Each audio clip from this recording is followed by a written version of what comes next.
Good evening. The regular meeting for the Annapolis City Council on Monday, September the 12th will be called to order at 7 o'clock p.m.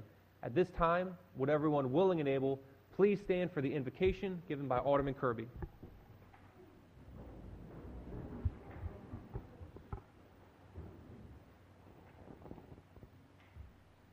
Good evening.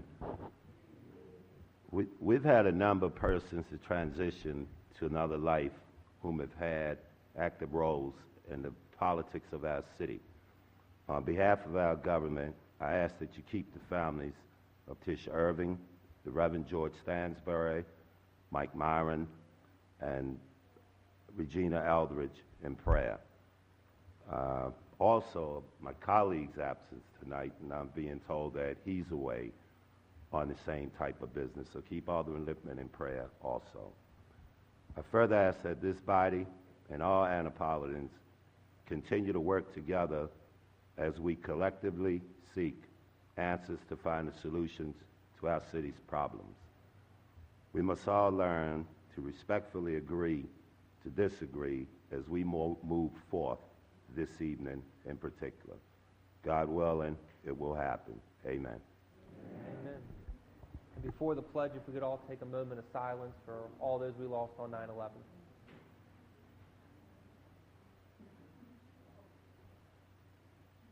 Thank you. I pledge allegiance to the flag of the United States of America and to the republic for which it stands, one nation, under God, indivisible, with liberty and justice for all.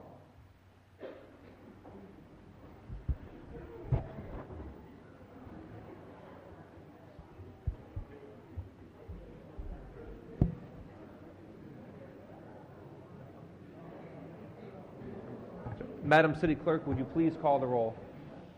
Mayor Henley. Present. Alderman Kirby. Present. Alderman Pfeiffer. Present. Alderman Arnett. Present. Alderman Budge. Here. Alderman Pan. Present. Alderwoman Del Charles. Present. And Alderwoman Finley. Present. Mr. City Attorney, would you please present the first item? Thank you, Mr. Mayor. Good evening. First item, on the agenda is the approval of the agenda. All right. I see there's a lot of people that have come out here tonight, and so I'm going to try to move through the process as quickly as possible to get to everybody. But before we go forward, a number of aldermen had requests. So is there a motion to remove 04016, which is the short-term rental license, from the City Council meeting, along with moving the work session dates ID number 32516 until the meeting of September 26, 2016, and adding the swearing in of 2 new police officers tonight, and also adding R2716 and R2616 license for peddlers. So moved. Second. Second. Any discussion? Just, Mr. Mayor, I know that Alderman Lippman had some questions about, you mentioned the City Council work session dates, but I think he was talking about the council meetings as well. Since he's not here, if we could have both those put off to the next meeting, we can pick them up then. Certainly. And Mr. Mayor, in addition, I would like to add R2816 to the agenda for first reader. Okay. Second. Does that All- need a second? All those in favor, please say aye. Aye. All opposed? The ayes have it. Mr. City Attorney, would you please present the next item on the agenda? Mr. Mayor, the next item on the agenda is the swearing in of police officers. If I could have Officer Brandon and Mr. John Lee III join me.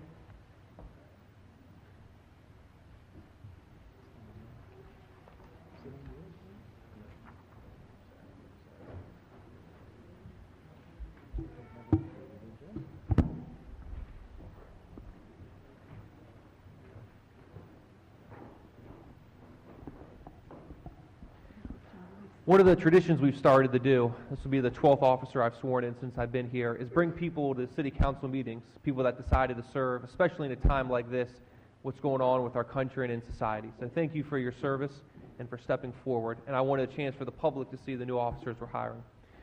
So if you could raise your right hand and repeat after me. I state your name. I, John Ridgely III, Do swear do swear that I will support the Constitution of the United States that I will support the Constitution of the United States, and that I will be faithful and I will be faithful and bear true allegiance and bear true allegiance to the state of Maryland to the state of Maryland, and support the Constitution and laws thereof, and support the Constitution and laws thereof, and that I will, and that I will, to the best of my skill and judgment, to the best of my skill and judgment, diligently and faithfully, diligently and faithfully, without partiality or prejudice, without partiality or prejudice, execute the office of execute the office of police officer police officer according to the Constitution and laws according to the Constitution and laws of this state of this state and the Charter and Code and the Charter and Code of the City of of Annapolis. the City of Annapolis. Congratulations.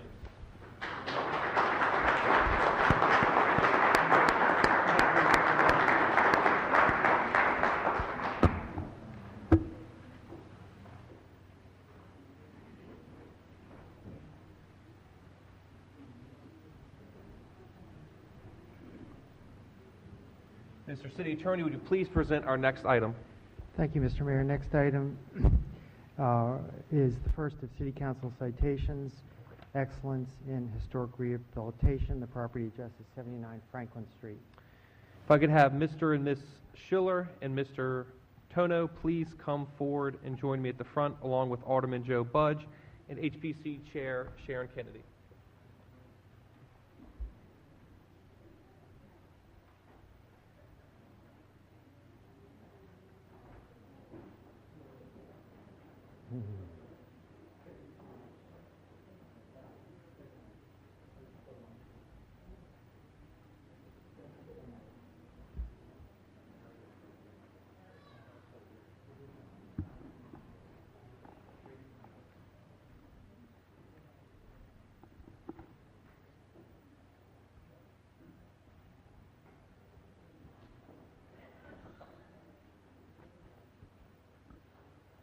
This is a city council citation to Julie and Rasta Schiller, as well as Augusta Tono, architect.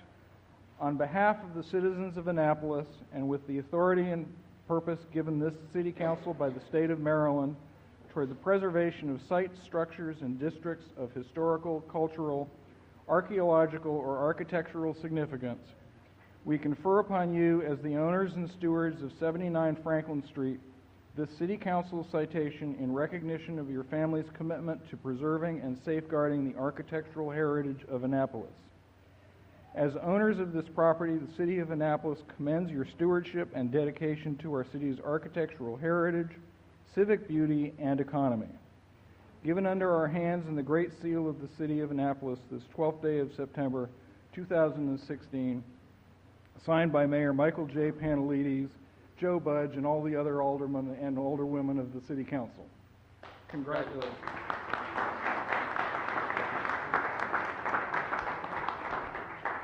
Thank you.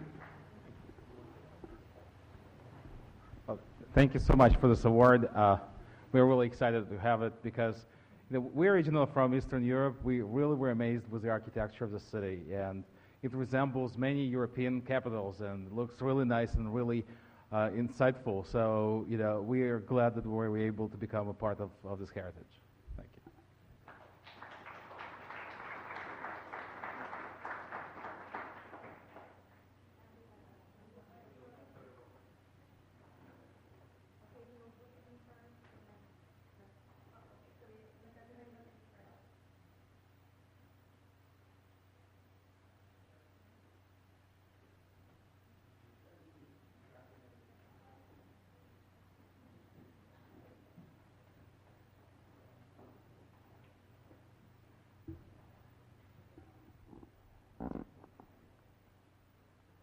If we could have Mr. Fanouf, Mr. Harris, Senior, Mr. Jackson, if you would please come forward. All script, which one are we on now? We've got 33 Maryland Avenue. 32 Maryland Avenue. Oh. Well, go ahead with All right, we'll do this one first.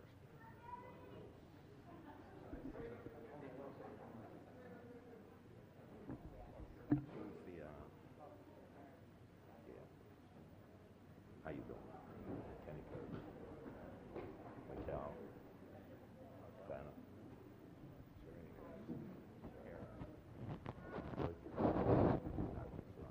Who?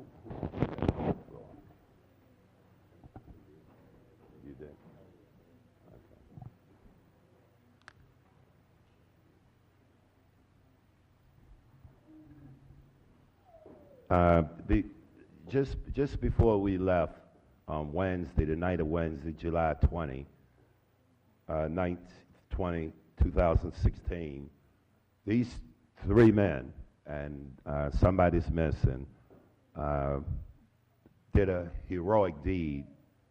There was a fire at Eastport Harbor House, and just seeing the smoke and the flames, before the fire department arrived, they had the presence of mind to do what these guys do on a normal basis, run into a burning building, not out, and it wasn't being paid for it.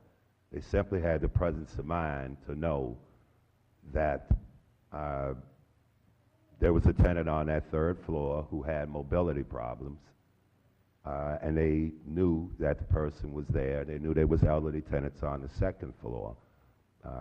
He ran them to the third floor, Mr. Panouf, and had the presence of mind to wet a pillowcase and bring it down the steps on his back. That's extraordinary for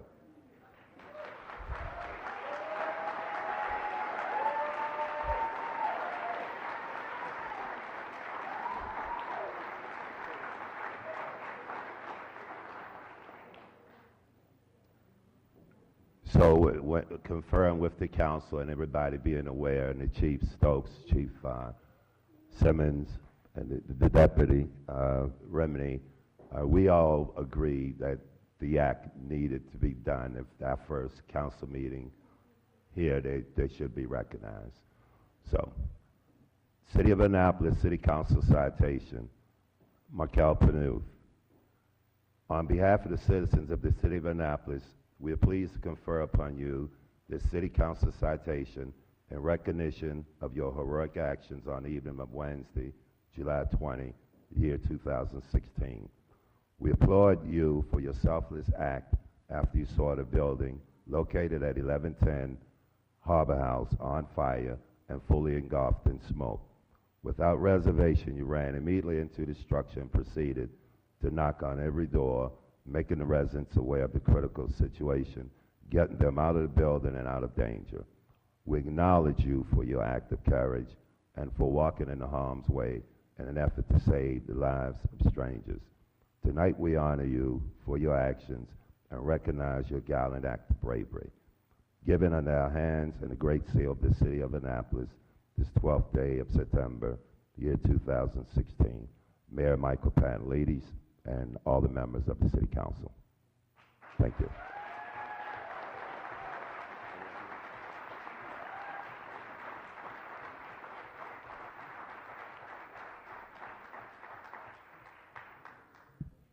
Let me just say a couple words here. We at Annapolis Fire Department have a great response time, but we can't be all places at all times. And there are times when ordinary citizens step up, put themselves in harm's way to help a fellow citizen. And that's what happened this night. These gentlemen stepped forward, saw a need, stepped forward, placed themselves in harm's way, and helped somebody out. So we appreciate your efforts. Thank you.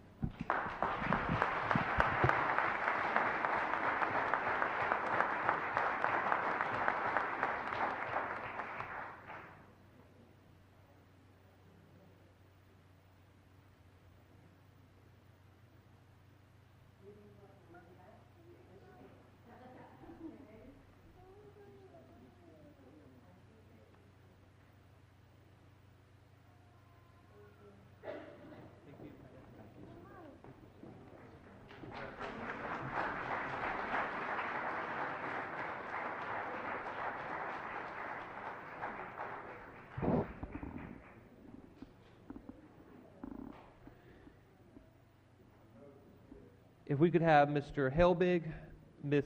Thorman, Alderman Joe Budge, and HPC Chair Sharon Kennedy, please join us at the front.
All right. This is a city council citation for Professor Halbig and Jan Thorman for Lauer Construction, for quality painting and JWI millwork. On behalf of the citizens of Annapolis, and with the authority and purpose given this city council by the state of Maryland toward the preservation of sites, structures, and districts of historical, cultural, archaeological, or architectural significance, we confer upon you the city council citation in recognition of your commitment to preserving and safeguarding the architectural heritage of Annapolis through the restoration and rehabilitation of 32 Maryland Avenue. As owners of this property, the City of Annapolis commends your stewardship and dedication to our city's architectural heritage, civic beauty, and economy. Given under our hands in the Great Seal of the City of Annapolis this 12th day of September 2016, signed by Michael J. Panelides, Mayor, Joe Budge, Ward 1 Alderman, and all of the rest of the City Council. Thank you very much.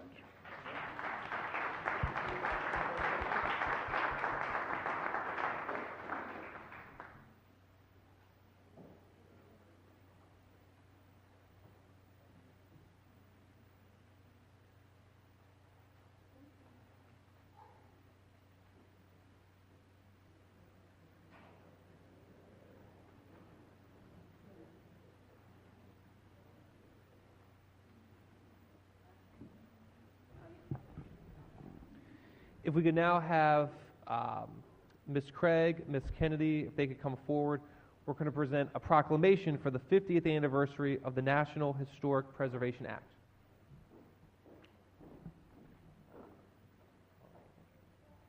Got it. All right. All right.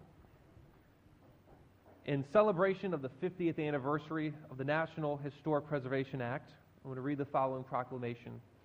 Whereas 50 years ago, the United States Conference of Mayors demonstrated visionary leadership in addressing the accelerating loss of historic places across the nation by releasing a report titled With Heritage So Rich, which championed the preservation of America's historical places as a living part of our communities.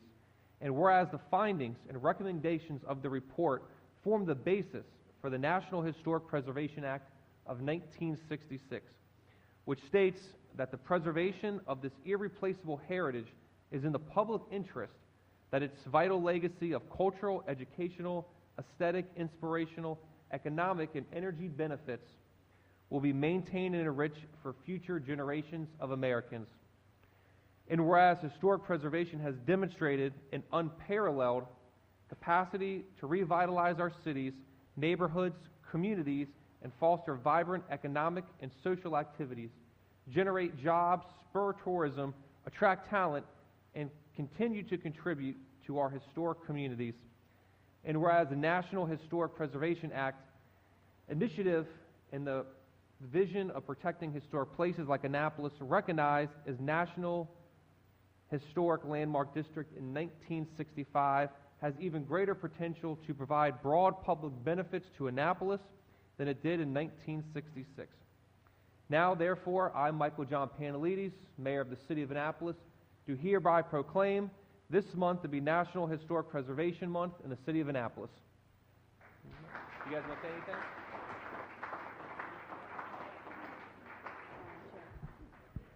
Thank you, Mayor Panelides and City Council. I just want to say to those gathered here, as mentioned, in 1965, beating it by 1 year, our landmark district was recognized by the National Park Service as a national treasure. It's one of only 3 of its kind in the state of Maryland. It's one of only 151 in the nation. We have a treasure here. We share it together as a community. We are thankful to all of you who spend the time and the energy and the passion along with us to preserve it, to protect it, and to pass it on to further generations. Thank you very much. Here you go.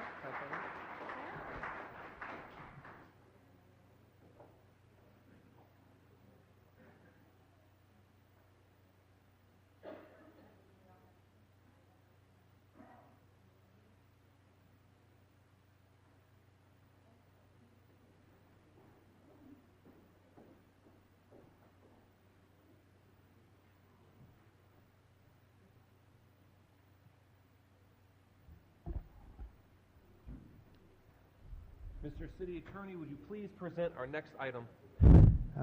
Mr. Mayor, next on the agenda are petitions, reports, and communications, and beginning with reports by the various committees. Is there any alderperson that would like to present a report?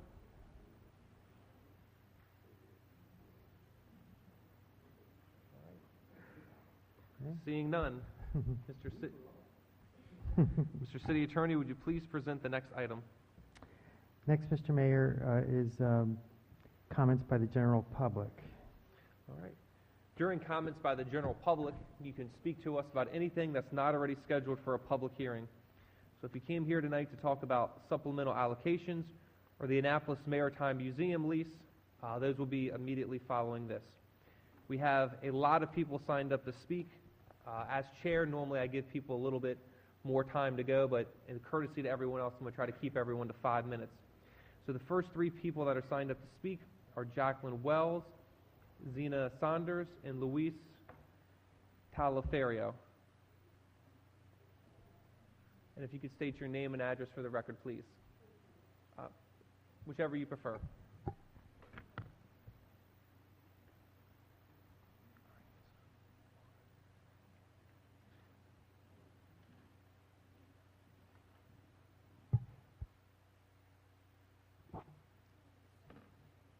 Good evening. Jacqueline Wells, 203. Jacqueline Wells, 203, Bloomsbury Square, Annapolis, Maryland, 21401.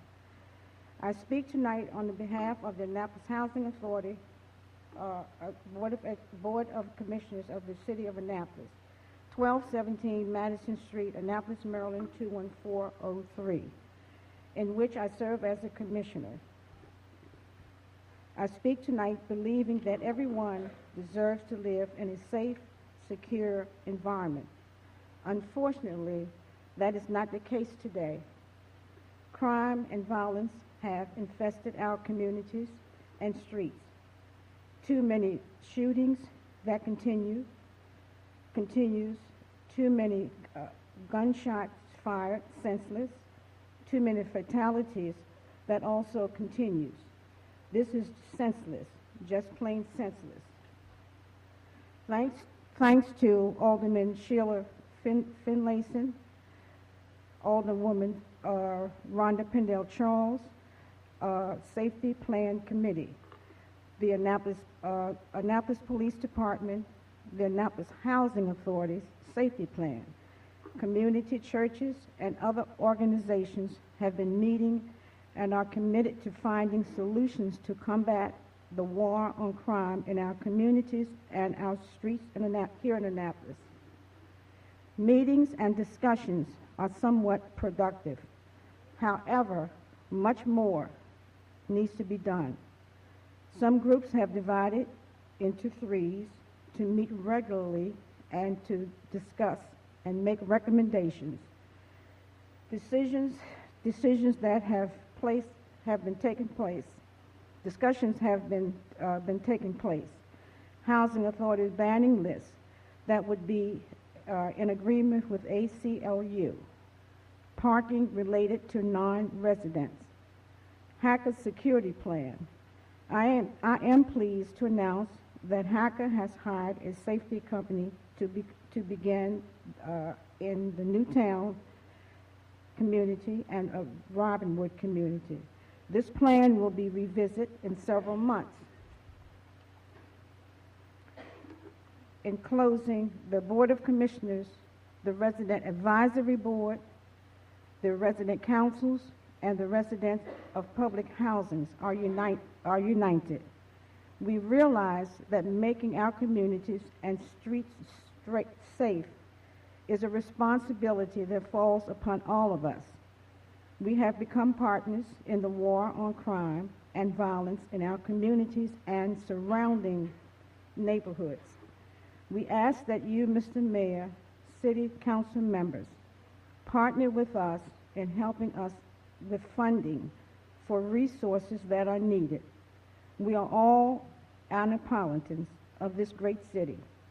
We can't be divided. Please help us to combat the war on crime. The need is real. Thank you. Thank you.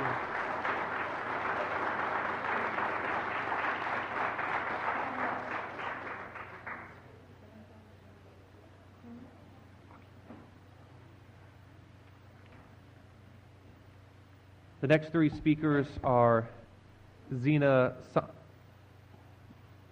Saunders, Luis Talafero, and Beverly Jimenez, I believe, for 41 Old Solomons Island Road.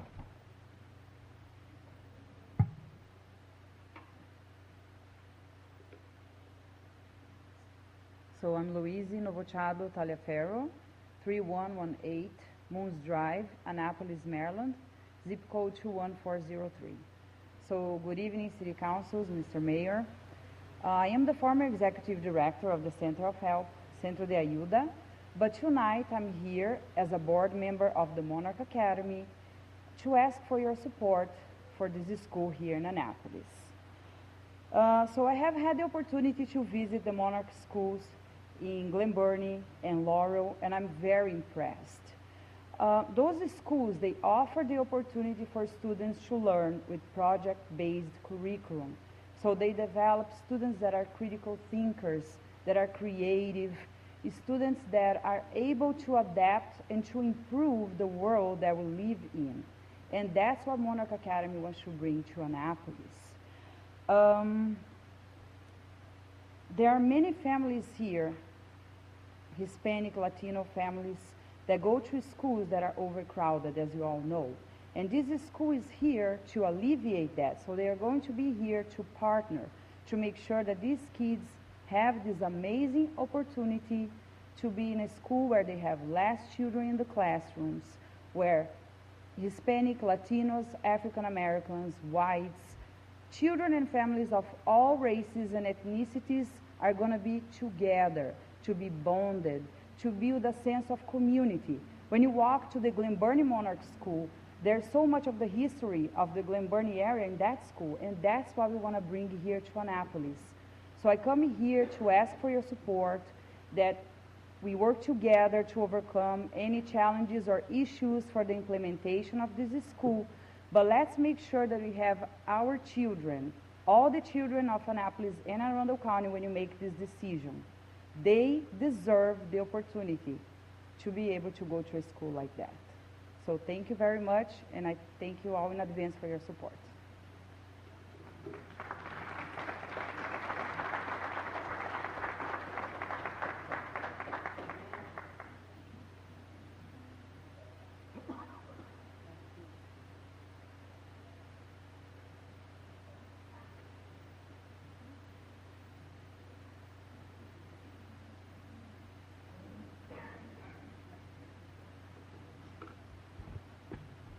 Good evening, Mayor and City Council.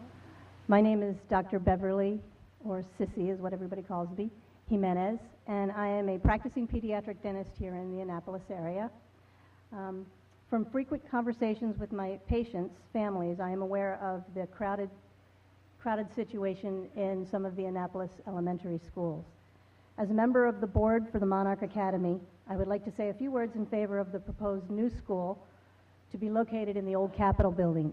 And I would like to strongly urge the mayor and the city council to please expedite the project.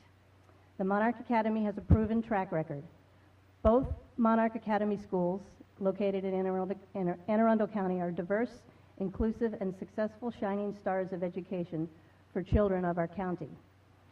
We are so lucky that the Children's Guild and the Monarch Academy want to bring the same thing to Annapolis.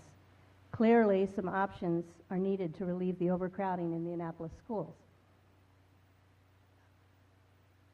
What an option the Monarch Academy offers. The Monarch philosophy aims to educate every student to be self-motivated, creative, critical thinkers who are lifelong learners and productive contributors to the local and global community. The philosophy is working in Monarch's existing schools, and I believe it would work equally well here in Annapolis. One of the most important things that the Monarch Academy does to help ensure successful education is in the physical environment, the actual school itself. If you've ever visited the Monarch Academy in Glen Burnie or Monarch Global in Laurel, you would immediately understand what I mean. The schools use space creatively to provide an intellectually nurturing environment. All who walk through their doors can immediately sense the thought-provoking, imaginative, and inquiring mindset. And you can't help but feel inspired to learn when you go through the doors of one of these schools, including the teachers, the parents, visitors, and most importantly, the diverse community of students. The proposed new Monarch Academy in Annapolis would not only help relieve some of the crowding in our neighborhood schools, it would also improve the education of some already vulnerable children who could thrive in this unique environment. The proposal for this new school would also be a wonderful way to recycle the old Capitol building. I believe strongly that if we all get behind this project, we will be extremely satisfied with the positive impact it will have on our children and the community in the short and in the long term. Many of these children are my patients. I've gotten to know them and their families, and I see many challenges they face. Language barriers, cultural barriers, and many are on free and reduced school lunch as well as Medicaid. Anything we can do to give them a leg up would be a boost for their future. In my profession, that assistance comes in the form of dental health, because we like to believe that a healthy child has a healthy mouth.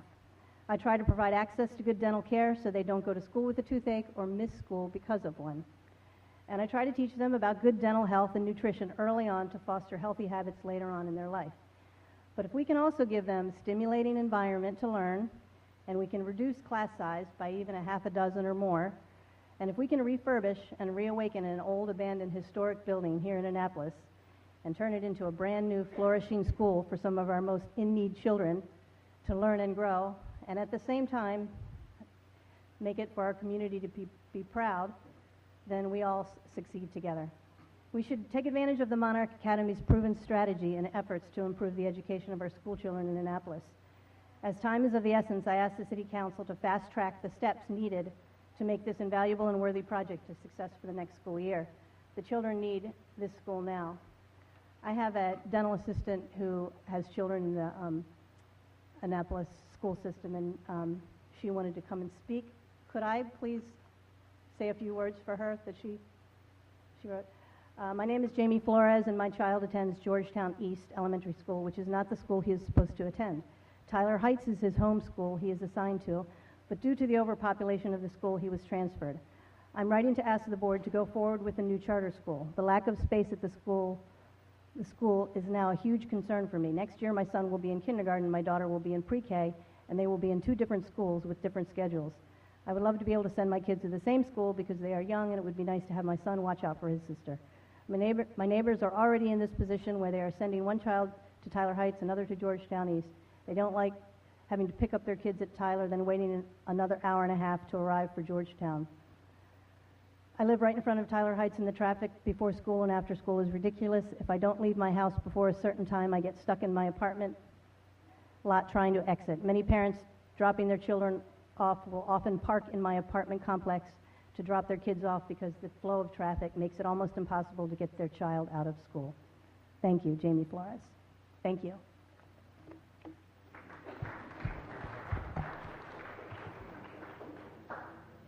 The next three people signed up to speak are Ronnie Grimes, Frank and Deb Francisca, and Arnold Smith.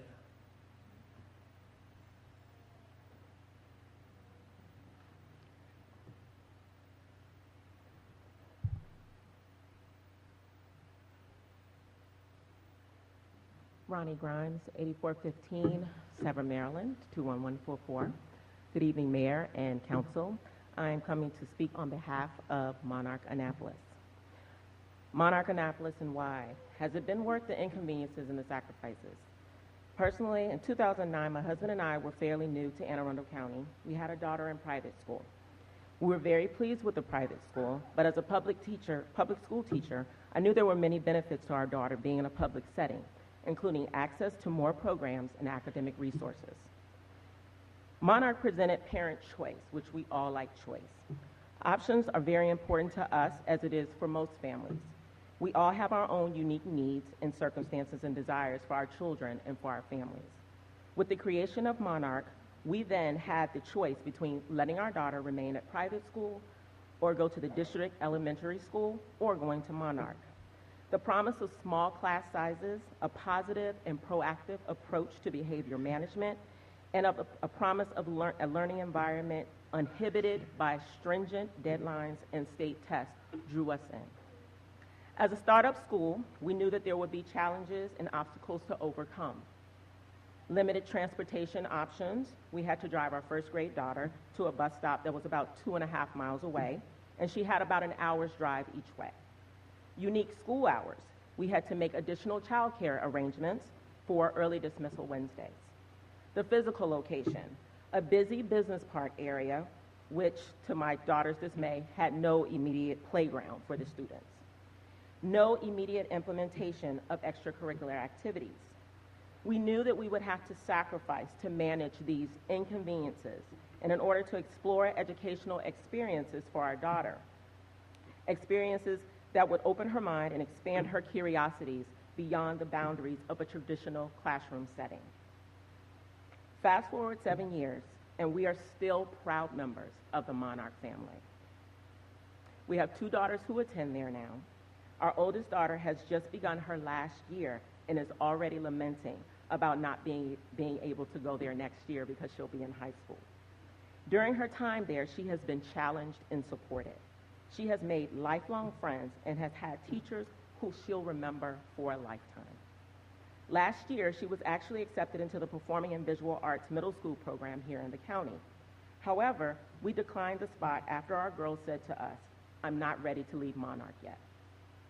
Our youngest, who is in the 5th grade, has had her own very different experiences at Monarch. However, they have been just as positive, challenging, and supportive as her sisters. As a resident, a parent, and an employee of Anne Arundel County Public Schools, I have experienced in many ways the need for programs like the Monarch Charter Schools. We live in a very diverse county. However, many of our students rarely interact with other children beyond their own zip code. Charter and other magnet programs afford all resident students the opportunity to interact, connect with, become more informed of, and to develop a desire to learn more about people of other racial, ethnic, and socioeconomic backgrounds. At Monarch, my own children have gained such a strong awareness and appreciation of local, national, and global concerns that are reflected in Monarch's philosophies and at the same, how these same themes are addressed in their everyday classroom lessons. This is an essential element of learning in the global age that we live in. So in closing, I ask again, was it worth the sacrifices and the inconveniences? Yes, it was. Every schedule adjustment we had to make, the long bus rides, the multiple bus route changes. As an educator, shifting my own perspective of what learning and instruction looks like. I say a resounding yes. Our daughters are well-informed, well-rounded, tolerant young ladies. While their dad and I take credit for a good portion of that, we thank God that the blessing of Monarch has played a big part in this. It is a blessing that I believe is worth the inconvenience of a few for the greater benefit of many. Thank you for your time. Alderwoman Pendell Charles. Yeah, thank you, Mr. Mayor. Ms. Grimes, I'm going to ask you a question. If you choose not to answer, that's not a problem. Okay. You indicated that you live in Severn. I do. What school would your children have normally gone to in elementary, middle, and high? Porterfield Elementary, and then Corcoran Middle, and I believe at this point we would have been districted for Glen Burnie. Okay. All right. Thank you very much.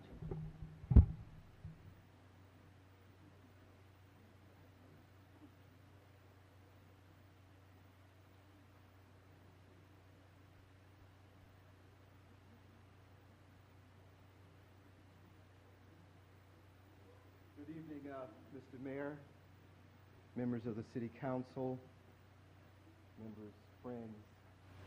We are certainly here tonight in a capacity of multifaceted things. For those of you who don't know, my name is Arnold Smith at 312 Garden Gate Lane here in the city of Annapolis. I'm also privileged to be on the board of elections here in the city of Annapolis, which all of you approved. And also, I'm the chairman of the Board of Appeal for Housing here at HACA in the city of Annapolis. And probably the most important thing is that I'm a father and grandfather of 9 kids.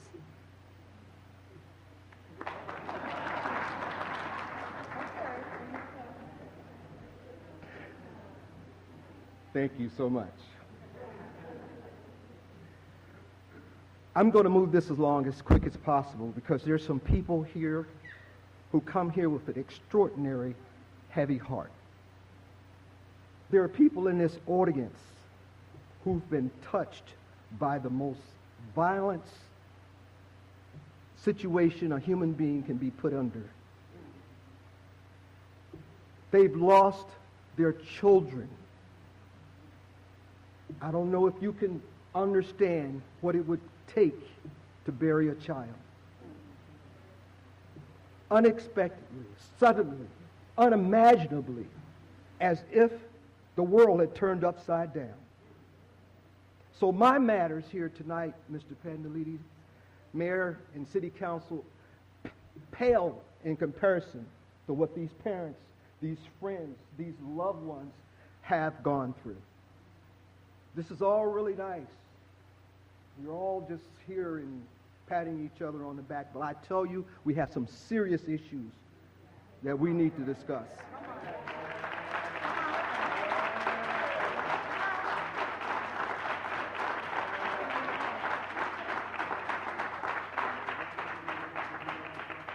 Mr. Mayor, if I could speak directly, policing is not going to solve your problem.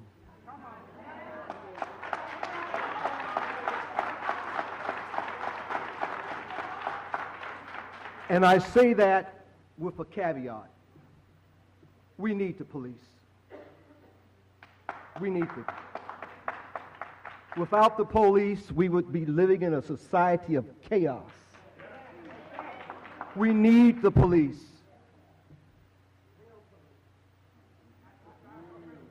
But here's the problem, Mr. Mayor. Here's something that we all need to work on. Each one of us, everybody in this audience.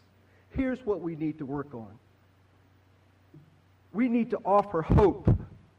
We need to offer solutions, real solutions, to the undergirding problems that are faced in these neighborhoods. Sir, if you and your council, I tell you what, I will pay for it for you all to take a ride down Newtown 20. I'll pay for it. I will pay for it.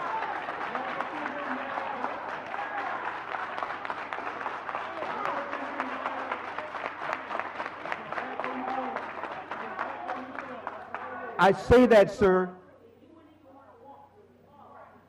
No, quite honestly, they would be safer than me and you. Because the people who are doing the so-called bad things, they don't care about you. These are people who know each other. We're dealing with a more deeper, undergirding problem than we can even sit here and have the time to articulate.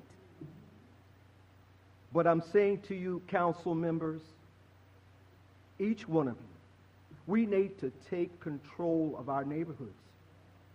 And I'm not talking about us against you. We're talking about us together. All of us. All of us.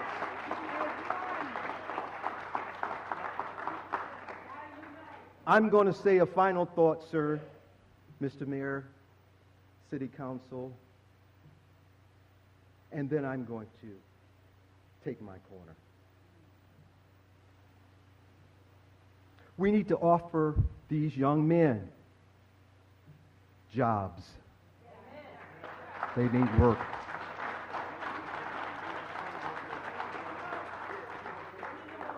Mr. Budge,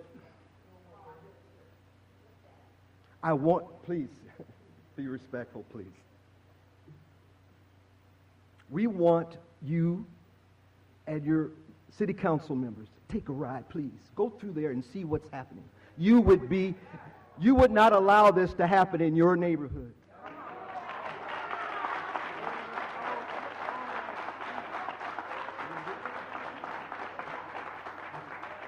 You know, if we took a third of the money, and I don't mean to rile anybody up, but if we took a third of the money, sir, city council members, if we took a third of the money, put that money in helping these young men. Listen, sir, I've been in Newtown 20 in these neighborhoods for more than 26 years. That's crazy, huh? But I know what the problems and how we need to tackle it. These guys, I tell you to a person, they say to me, Mr. Arnold, I wish I could find a job. I give these streets up. And so, sir, I had some other things I was going to say and talk about tonight concerning business and so on and so forth, but I'm not going to bring them up because really, when it really gets down to it, it's not important. These families, these kids, these children that we have to live with, they're going to be running this. And these parents, I'm so sorry for your loss. And I just want to say to you all, together we can rise, but if we're not together, this same thing, it's like a circular motion. Every time you turn around, look, these security officers, that's really nice, but we need deeper understanding of the problems that we face. So listen, you all, we got more important things to do.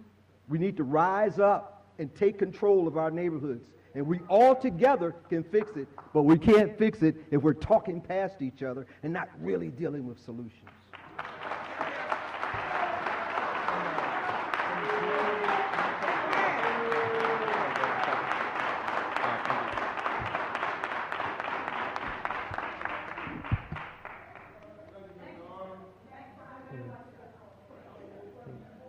I know y'all want me to talk, so I'm going to sit down. You can. The next three people signed up to speak are Eric Edstrom, Shanika Henson, and Susan Myers.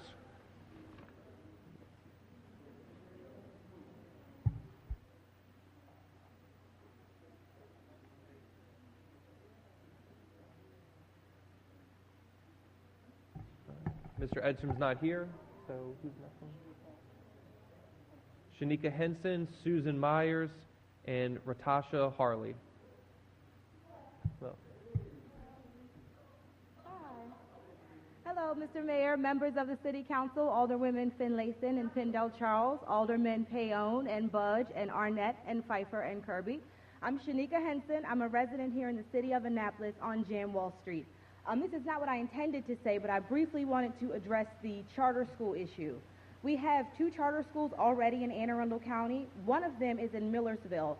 In that charter school, the admission criteria include if you have a family member on the board. They also have legacy admissions for if your children have already been admitted, they admit the whole family of children. If you previously had a child there, they admit the family of children as well. What this do is it makes a very small class of persons that are eligible for the charter schools. It effectively locks everyone else out. You heard testimony of children coming from different counties to go to charter school and different places. When you open your charter school system up to a county-wide process, you often don't alleviate the crowding in public schools. What you do is draw children out of the private school system into the charter school system, and then we all pay for their education. So when you make this legislation, if you all can make sure to include provisions in there that will really alleviate the overcrowding in our public schools. I wanted to address my alderman specifically, Alderman Kirby. Mr. Kirby, are you familiar with the local impact grants? Okay. What the local impact grants are is that the company that owns Maryland Live Casino, they are required to donate a certain portion of their profits back to the community. This cycle, it was $18.6 million that was donated back to the community by the Maryland Live Corporation. I think that you've heard a plethora of options that may help the city here, but all of those things take resources. We too often hear from our elected officials that there are no resources to get these things done. but there was $18.6 million on the table to get some of these initiatives done, and I'm very disappointed that you did not apply for those funds, sir, but I thank you for your time and your service to the community. Ma'am. I got you. Good. I'm good. Alderwoman Pendell Charles. Yes. Miss, I want to clarify something. I'm currently working full-time at Frank Hebron Harmon Elementary School, which is in Hanover, Maryland. I've been there over 4 years. I was there when the casino opened. The money that you're talking about, the $18.3 million, is earmarked just for school PTAs, because it has to be a nonprofit. It's for community associations. I go to every meeting every month. It's only for those entities that are within the 3-mile radius of the casino. It would be great if the money was spread around. But I've been on there, I've been going to every meeting for the time that's been in place, and the meetings are held at the Arundel Mills Mall, the Harmon's Community Room. But that money is only earmarked for those entities within a 3-mile radius. Now, I will say this. My school is within the 3-mile radius. We are half a mile from the casino. Last year, the National Electronics Museum, which is located in Linthicum, applied for some grant money. They're not within the 3-mile radius, but what happened was they wanted to provide the 4th graders at our school as well as Severn Elementary School with a tour, buses, lunches, a whole day of activities, snap circuits for our children. So because they were impacting the children within the 3-mile radius, that's how the National Electronics Museum got the money for us and for Severn Elementary. Like I said, it would be great if that money was spread around, but that money is earmarked specifically for those entities within the 3-mile radius. And that. Thank you. May I respond, Mr. Mayor? Looking at the statute, it's codified in the Maryland State Government Title IX, Section 1A in the State Government Act. It says that the local impact grants can be used. It does not specify the 3-mile radius in there. What it says is that anything that the casino has an impact on. I personally was aware of a young man who committed a robbery in the parking lot of the Maryland Live Casino. When people asked him why he committed that robbery, what the circumstances of his life was, he's a resident of the city of Annapolis, and he was a person who was actually seeking legal representation. That's how I came to know him. There's also a grant that was in there that was provided to a charity that is in the city of Annapolis. The Hands of Hope is a nonprofit that's headquartered here in Annapolis. So I think to say that the funds cannot be used in the city of Annapolis is really making a narrow interpretation of that. But when the city is at this critical place, we cannot fold our hands and allow $18.6 million to be allocated elsewhere when we need those funds here in Annapolis. Let me tell you about the Hands of Hope. The Hands of Hope Incorporated, the CEO is Ms. Sherry Medley. Ms. Sherry Medley runs a program called Strengthening Families. That program has been at my school, Frank Hebron Harmon Elementary. This is the 5th year we're having it. It's a 14-week session program. It starts tomorrow.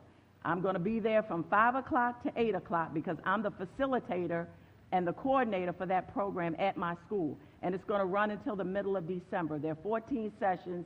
It's for families. And if you want some more information, I can give it to you. I've been working with them. Like I said, this will be the 5th time. And that's why the Hands of Hope got that money. But like I said, it would be great if that money could be spread around. Now, what I will suggest to you is, for more information, contact a lady by the name of Claire Louder. She is the chairperson of the Maryland Live Casino Local Development LDC, Local Development Corporation. The vice chair is a gentleman by the name of Rusty Bristow. There's about 12 to 15 members on that board. If you want further clarification about that impact money, certainly speak to Ms. Louder or Mr. Bristow. And the meetings are held a certain Wednesday of the month. I think it's the third Wednesday of the month at Harmon's Community Room at the Arundel Mills Mall. The meetings start at 6 o'clock. They usually end around 7:30 or 8 o'clock. I've missed one meeting, and I've been going to the meetings for 3 or 4 years, and I've missed one meeting. That's when my mother had passed away. So I'm there at every meeting, but if you need further clarification, and that's why the Hands of Hope got that money, because it was for my particular school, Frank Hebben Harmon Elementary School. So talk to Ms. Louder or talk to Mr. Bristow about that concern. But, you know, if it can be spread around, certainly, absolutely. I will just say that it is regrettable that you had all that information at your disposal and that somehow didn't make its way to Mr. Kirby for him to apply for some of those grant funds for our community. I heard what you had to say, and I appreciate the information. I hope Mr. Kirby heard what you had to say as well. I do appreciate that. Thank you. We're going to have to, Alderman Kirby. You don't have to take the mic. I just think that you've just said a mouthful. Thank you, Alderwoman Rhonda Pendell Charles. Alderman Kirby doesn't know every funding source throughout the state. And if one of my colleagues know him, they will inform me. You said it was regrettable that she didn't share that information with me. My line remains open 24/7. Thank you. You are very welcome. Alderman Arnett. I also thank Alderwoman Pendle Charles for the clarification. I admit I was taken back when the first question was asked. I didn't know all the details. I'm glad you did. But I think it would also be fair for you to announce that you're running against Alderman Kirby when you single him out in the next set of elections. Thank you. Thank you for the invitation to do so, Alderman Arnett. I appreciate the invitation to do so. Yes, I am. My name is Shanika Henson. I am a resident of Ward 6 here in Annapolis, and I am running for City Council for Alderwoman for Ward 6. Thank you.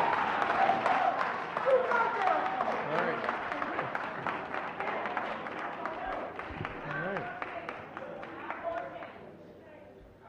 The next 3 people signed up to speak are Susan Myers, Ratasha Harley, and Dorothy Parker.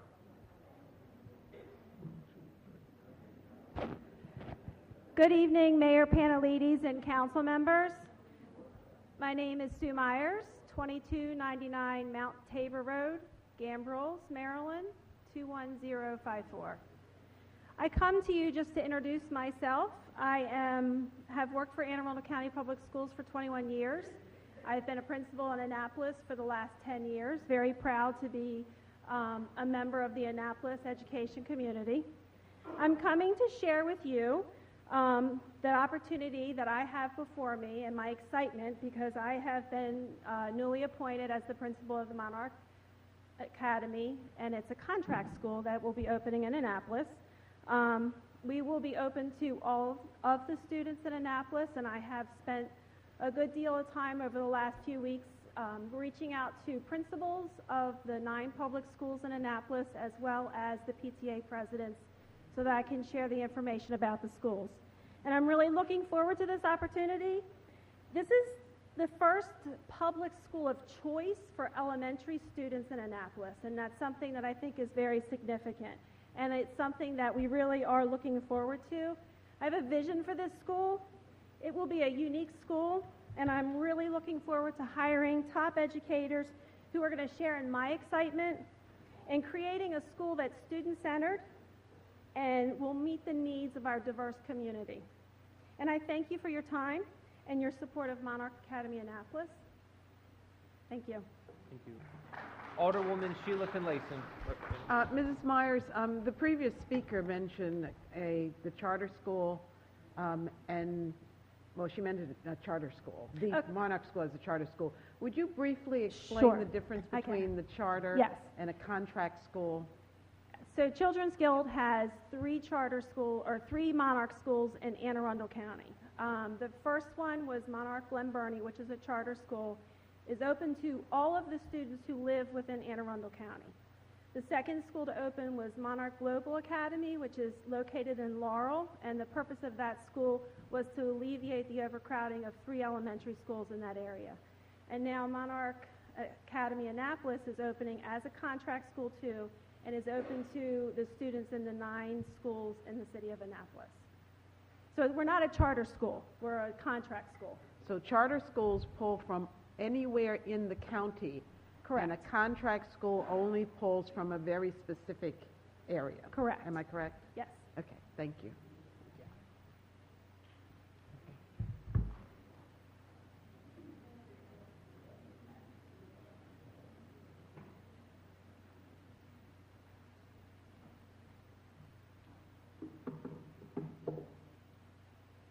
Good evening, everyone. I was invited here by Ms. Myers. I am the former PTA president of Walter S. Millsboro Elementary School for the past 2.5 years, and I guess consider myself somewhat of an advocate for children. And just wanted to just express my own excitement about the new Monarch Academy opening. I grew up in Hawaii, which was a very unique experience for me, and grew up around a lot of diversity, and I know that my children will be able to have that experience with a school like Monarch. And as so many others have stated, I think it's important for parents to have choice. You know, even Mills Parole, even with the renovation, we are near maximum capacity and could very well have portables next year, as Tyler Heights and so many other schools in the area. And so we know that, you know, opening up another school will also ease overcrowding. So that's why I'm here. But I have to say that I am so overwhelmed by not only how many people are here, but as a resident of Bywater, how many people are here to stand in solidarity for the safety of our communities and our children. And so I have to say that I am so disappointed to hear that we're still talking about funding and resources at a time when we know what the problem is. As the gentleman said, we know what that underlying problem is, right? It's jobs, it's hope, it's all these other things. And so I just want to say that I, like I said, as a resident of Bywater, you know, as a mother of 4 children who had to have a police officer knock at our door because a young man was killed within feet of where we live. I didn't say my address. I live at 909 E Royal Street. Sorry.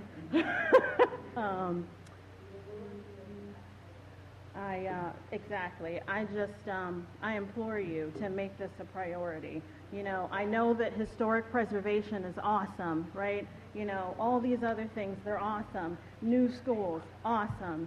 But if our children aren't safe, if they're living in communities that are violent, I mean, what are we really saying is our priorities? And so I'll close with that. Thank you.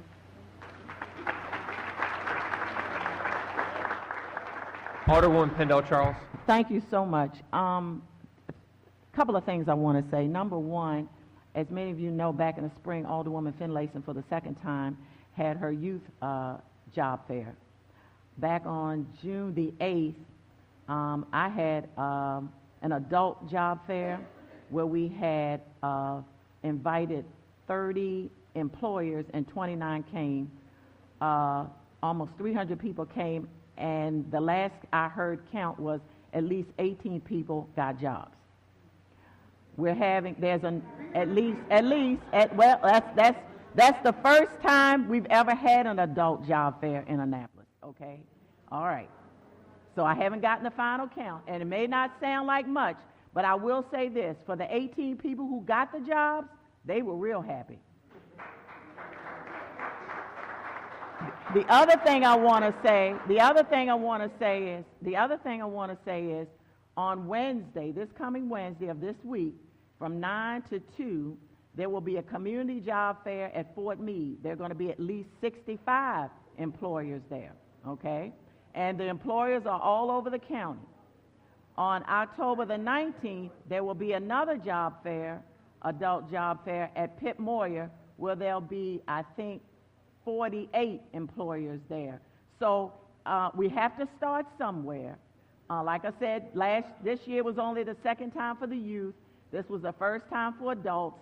And next year, probably late spring, We're going to have a job fair. We're going to plan to have a job fair for those who have criminal background issues. So that's going to take a lot more work, but we're moving in many ways in the right direction, but we still have a long ways to go. Thank you very much. We did not get your name, the last speaker. Thank you. Thank you, Ms. Harley.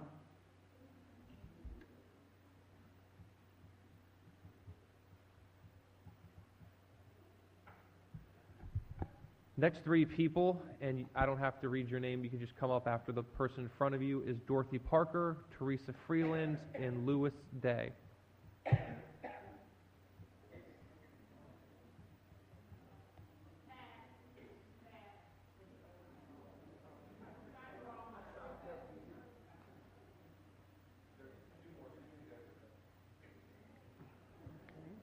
If those three people pass, then the next three are Bethany Ann Weekly, Tyra Peoples, and Miss Thompson, and Tamila Spencer.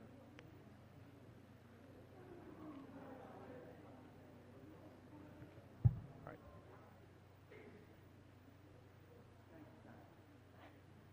Good evening, everyone. My name is Tyra Peoples. I don't actually live in Annapolis, Maryland, but I'm a former Annapolitan. And my question to the City Council and the Mayor specifically, I have a lot of family that live in this area, and I'm afraid for their lives. My nephew was one of the people that was murdered out here in Bywater, and it's been unsolved. So my question to you guys is, what are we doing about the investigation? What are we doing to help these young men out here that don't have jobs? What are we going to do about it? Like the former speaker said, the restoration projects in Annapolis, they are well and dandy, but what about your neighborhoods?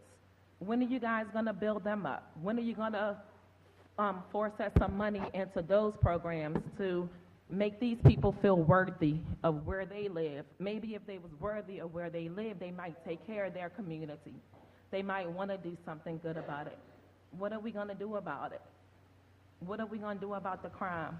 Little kids can't even play outside on the playground without worrying about gunshots. You know, it's sad. I grew up in Annapolis. I used to love this place, but I dread even coming to Annapolis now because of the crime. It's so crime-ridden. What are we going to do about it? What are we going to do? Alderman Arnett. Answer? Well, first of all, I like your use of the word "we," and it's been said before tonight. It is collectively that we all have to do something about it. As a matter of fact, the police department has an excellent record in closing the murder cases. They can't close them all. Well, sir, it's been over 30 days. Excuse me. If I could speak, please. We all need to work on the crime situation, and that means those people who know something about the crime need to cooperate and report that. And I agree. We're starting, it's not there, we're starting to get that kind of cooperation. I think Alderwoman Finlayson has done an excellent job of calling several meetings, but two recently that are starting to build a stronger relationship. Alderman Payon and I are also sitting on that. We're working very hard with the Housing Authority. I'm very encouraged. I've met some really sterling people on the Housing Authority staff, and I think we are making progress. Nobody anywhere in the city wants this crime. There's nobody that's happy about that. But how did we get here? Working on it. Pardon? How did we get here? How did it get to this point? How did the city of Annapolis allow it to get to this point where people gunning each other down every week? How did we get here? You really need the chief here to speak to that. I mean, this is not. Yeah, he should be It's here. not unique to the city of Annapolis. has to do with the terrible epidemic of heroin and the turf battles that are going on with the sale of drugs. Well, if I'm wrong, community, tell us what the right answer is. If you're saying this has nothing to do with drugs and heroin, then we're badly confused up here. But I think that it does, and I think that that's what these murders are about. I'm sure drugs may play a part of it, but it goes back to. Cannot hear you. It goes back to other things though, like the other speakers were saying. What types of programs do we have out here, like to help people? You know, what types do we have programs to get their records expunged? It's a lot of things for like single moms and stuff like that. But what about unemployed African American men? Do you have programs to get expungements? Do you have programs where they can get their GED and not be like a single dad? Do we have resources in order to build them up so that they won't be out on the street? You know, can we think about implementing something like that? Because if they homeless, if they jobless, if they feeling worthy and down upon themselves, what are they gonna do? Turn to crime, turn to drugs, turn to alcohol. What are we gonna do?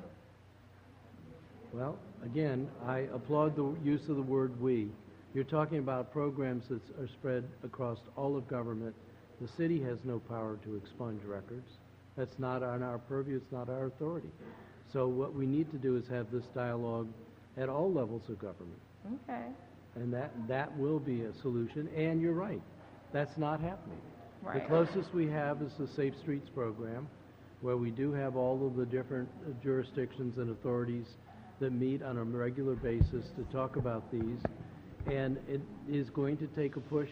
This is the first time we've seen so many people from the Housing Authority community here. I think that's a good thing. Yes. And I think that they're saying things to us, and I think we have been listening. And I give Alderwoman Finlayson a lot of credit for starting these dialogues that we're having, and we're working on across the Housing Authority, across the police department, the Safe Street program. We're working across all of the law enforcement and child care organizations. So, Sheila, help me out.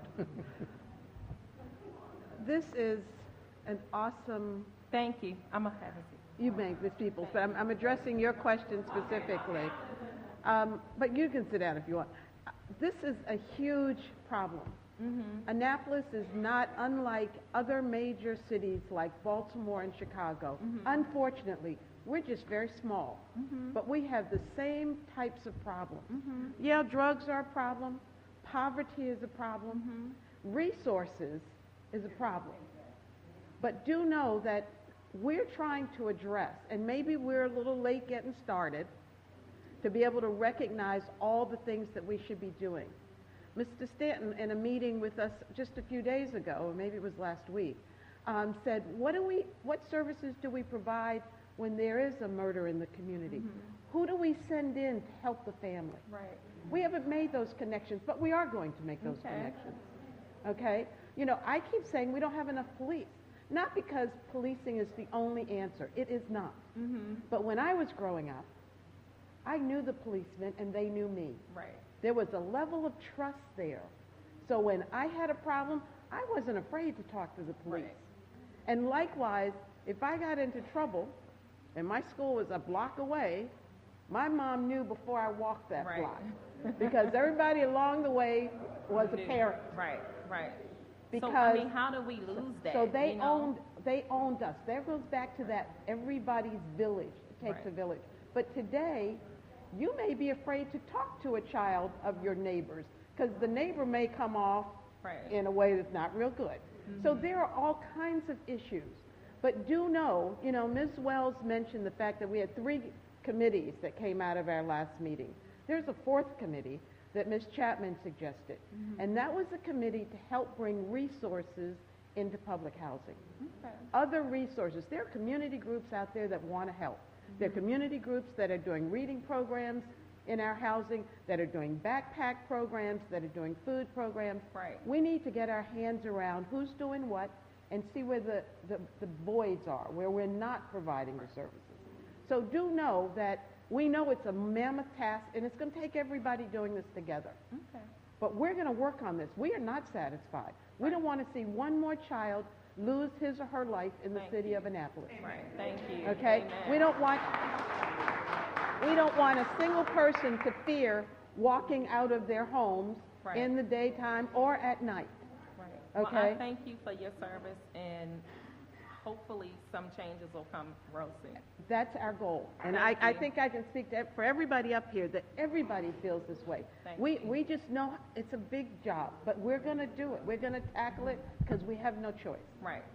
So thank you for bringing it. Thank you. What's she saying? Alderwoman Pendle Charles? Yes. You can stay, I'm going to address your question as well, ma'am. 10 years ago, we started in Anne Arundel County Public Schools. Mr. Les Stanton is here and can attest to it. We started a program called Familyhood Scores, and some of you may remember it. Basically, it was a program for adult males who had children in the school system in the Annapolis area. If your child went to Germantown School, you played on the adult Germantown team. We had 12 teams, but in order for the men to play, the fathers to play on that team, they had to listen to informational presentations during halftime.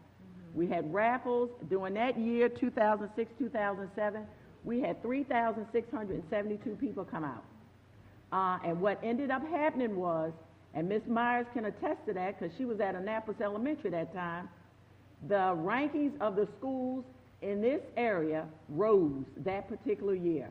Fathers were going to PTA meetings. They were talking to the principal. The principal and the teachers were going right there on the court during halftime and talking one-on-one right there.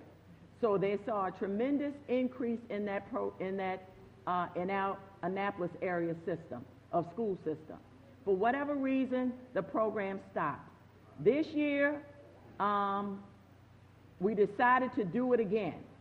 It was late in the game for the school system, so the mayor said, do we want to do it? And I said yes. So we're doing the program again. We had 6 weeks to put this program together. We're going to have 14 teams. We're going to have 12 teams, 9 elementary, 2 middle, 1 high.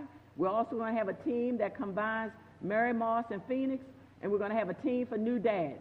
I got the forms right, not the forms, but the flyers right here. And what we need from you all, because the program's going to start this Thursday. We're going to have games 3 nights every Thursday. Every Thursday, 3 games. 3 games at Pitt Moyer, 3 games at Eastport Terrace Harbor House. We got Mr. Stanton here tonight. We got Darius Stanton here tonight. We got Reverend Carroll here tonight. And we got some other people who are working on those programs. We need to field these 14 teams. So if you know a dad, a surrogate dad, a grandfather, an uncle, whoever is interested in a child in the Annapolis City Public Schools, come out and either it's going to be, because Mr. Archie Trade is working on the schedules as we speak. The schedule is going to be either at, the games are going to be, like I said, at Eastport Terrace Harbor House Rec or Pitt Moyer. We're going to have 3 games at Stanton Community Center during the time. Okay. So this is extremely important because it's proven, tested, tried, and proven. Miss Cindy, come up here and pass out these flyers, please, so we can get people on board for this. What about people that's not dads? It doesn't matter. If you're interested, if you're an uncle, anybody, absolutely, you can just come out. Ma'am, come on out. Well, thank you. Come on out. The other thing I want to mention right now, here and now, and I'm going to call somebody out. My classmate over here, Miss Betty Ann. We had a program back in 2006-07 called the Community Ambassadors Program. Miss Betty Ann was charged to Annapolis High School and the Robinwood community. Which is my mother. I'm very aware well, of that. thank you. Yes. Very good. Then I'm calling your mother out. Yes.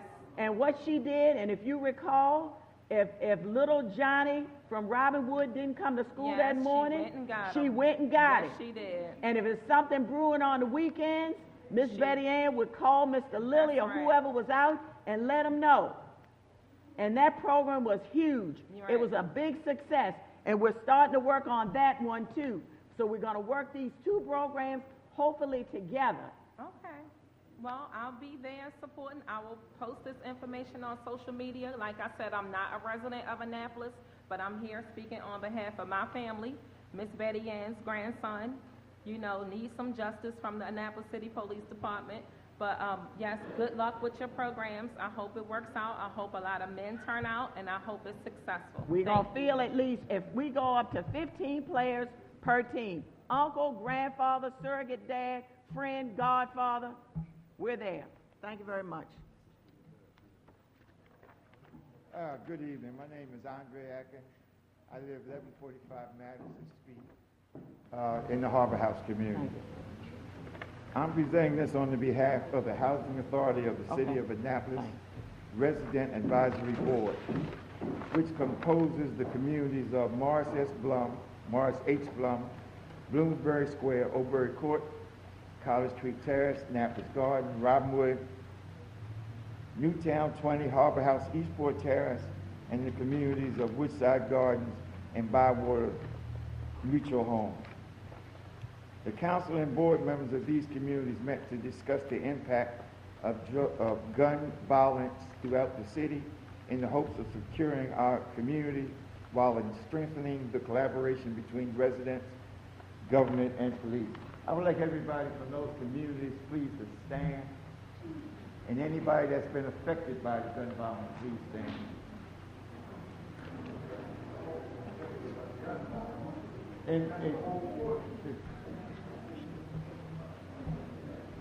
Because his nephew was killed. We address the responsibilities of management and residents.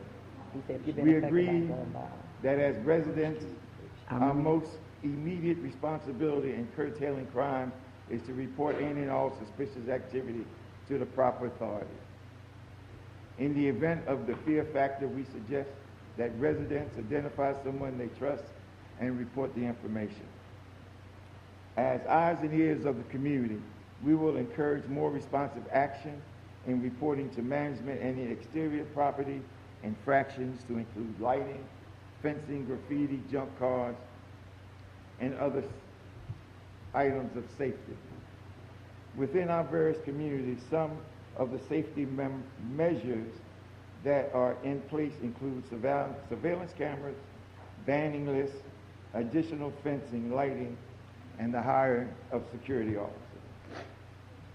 We suggest that the city would engage us by continuing and/or immediately implementing the following. Dispatch a mobile crisis unit when there is a traumatic occurrence in the community.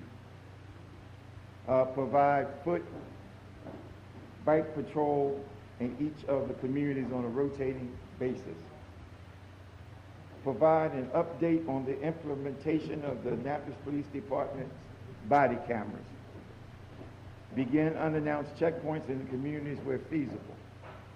Increase operations to arrest those involved in illegal gun and drug trade and focus on persons with outstanding warrants. Continuously check the operations of all city lighting and surveillance cameras. In closing, we cannot overemphasize the importance of immediate action to these requests. And to the elected officials of our community, of our communities that have been directly impacted by these shootings and murders, who, for whatever reason, have chosen not to be involved with their ward during this crisis. Please know that we will work tirelessly during the next election to relieve you of your duties. It is the responsibility of the entire community to secure a safe environment for all, and as our elected officials, we call upon each of you to stand with us and begin the process of a safer Annapolis. Your written response, we request a written response no later than September 26th, and that would be appreciated. You can submit it to Jackie Wells, the President of the Resident Advisory Board. Thank you for your time. Alderman Arnett.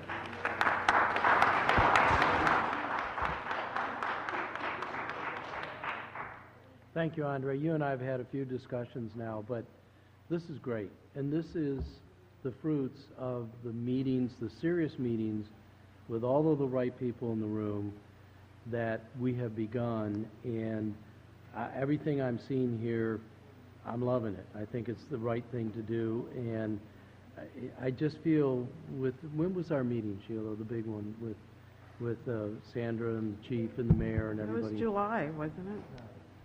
No, I think Oh, it it was was August? It was in August, but I think that No, was a longer turning than point, that. and Yeah. you're certainly part of that process. And I have a feeling of hope that these kinds of cooperations, sharing of ideas, are really going to make a big difference. There's no doubt we haven't been there like we should have been in the past, but I think we are getting there, and this is really good news to me. So thank you very much. Yeah, I think all we're asking is a good faith effort. Right. Yeah. Thank y'all. Alderwoman Finlayson?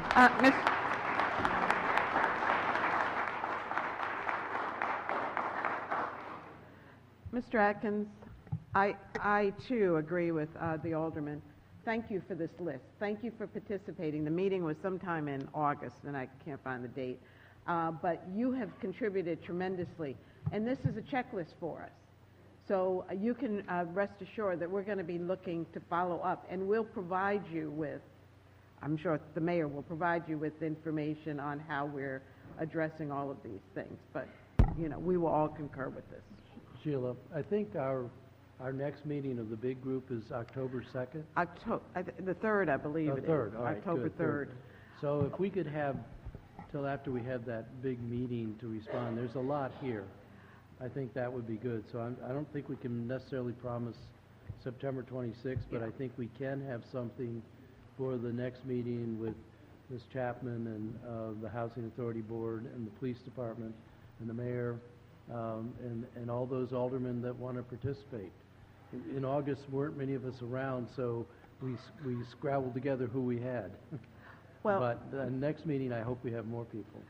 May I add, just for clarification, the 3 groups that Mrs. Wells mentioned and the one that Ms. Chapman put together, we gave ourselves a timeline because we're serious. And so we gave the Housing Authority so many weeks to do the parking stickers, labels, whatever they're using. We gave ourselves until the next meeting, which is October 3rd, to complete certain tasks, such as dealing with the banning list, such as the security plan. So we've put a timeline in for ourselves because we're serious about solving this problem. And we can't keep putting it off, you know, so we have date certains. So you're right, Alderman. We probably won't have the answers on the 26th, but we will shortly thereafter. Thank you. Thank you. The next 3 people signed up to speak are Tamelia Spencer, Patricia Brown, and Lenora Reedon. All right. The next 3 speakers would be Deborah Clover, Miss Brown, and Barbara Johnson. All 3 pass? All right. The next 3 people are Dorleen Turner, Anita Queen, and I believe Sheila Colhert. I can't read the handwriting. 624 something Lane in Annapolis. Any of those 3 people want to speak? Mr. Mayor, I think people thought they had to sign in to come to the meeting. So they all signed the sheet that was at the door. All right. Well, we're almost done then if that's the case. Julie Hummer, Susan Hobbs, and Robert Eads.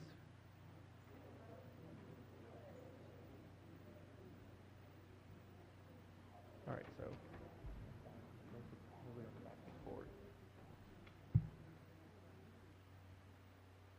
Good evening. Julie Hummer, 213 Cherry Hill Lane, Laurel, Maryland. I'm Julie Hummer. I'm Vice President of the Board of Education for Anne Arundel County Public Schools. And I'm speaking to you tonight as a board member who's worked closely with the Children's Guild, as well as a parent who has 2 children who have attended the Monarch schools. One of the great strengths of our school system is the wide variety of school choice options we offer for our students. I'm very excited about the opening of the new Monarch Annapolis as an additional school choice opportunity. Annapolis area students will now have the chance to follow the International Baccalaureate program from kindergarten through high school if they wish. The arts integration piece will also strengthen the pipeline for students who want to pursue our performing visual arts magnet programs into middle and high school. Add in the opportunity to leave the overcrowding at some of our city schools, and it's going to be a wonderful resource for the city. Beginning nearly a decade ago, my neighbors and I began advocating for a way to alleviate the extreme overcrowding at our home elementary school. An option developed to build a contract school in our area, and the Children's Guild partnered with the school system to create the Monarch Global Academy. Like will be the case in Annapolis, this new Monarch offers the opportunity for students to follow the IB program beginning in kindergarten and progressing through high school.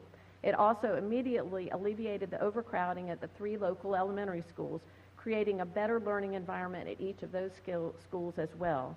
Now in its 3rd year, Monarch Global has been a huge benefit to our community, not just to the students who attend there, but also to the other schools in our areas.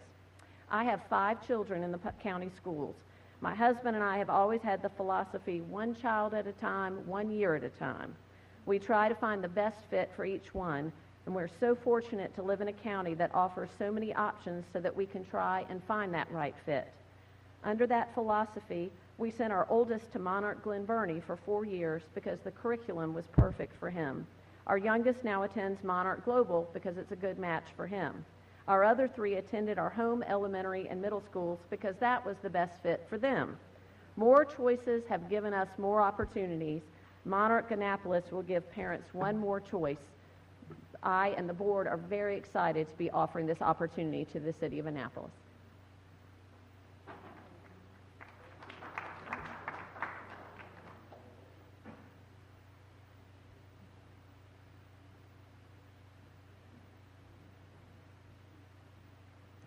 Good evening, everyone. So I'm going to give a little bit of a different perspective here. Everyone else about Monarch has talked about different things, but mine is a little bit different. I'm going to have to take my glasses off here so I can see. Okay, so my perspective is different because I'm talking about my name. First off, my name is your name and your address. Yes, please. I'm going to do that right now. My name is Susan Hobbs. My address is 7774 West Shore Road. It's Pasadena, Maryland. And I'm here this evening to talk about my daughter, Jamie Hobbs. Jamie was born with Down syndrome, and she started going to Monarch Academy in the fall of 2009. But my journey began long before that. It was 15 years ago when I received the diagnosis of Down syndrome. My heart dropped and I was so afraid. There were so many questions that went through my head at the time. It was like, will she walk? Will she talk? Can she learn? Will she be able to read and write? And, how will she do? Will she be able to do math? How will she be treated by others, especially her peers? Will they accept her for who she is? All these decisions, all these things went through my mind. So then the life of all the doctor's appointments began, the speech therapy, physical therapy, and, I wanted to give her every opportunity to be the best that she could be. So my main focus was always to have her included with typical peers. So I put her in all different types of programs with typical peers. She was in ballet, soccer, bowling, gymnastics. I put her in regular preschool, kindergarten. She was always fully included. But as time went on, things became more and more challenging. It was harder to have her included in regular classes, and it seemed like by the time she was in first grade, it just became more and more difficult, and our IEP meetings became longer, and it was just harder and harder to keep her included.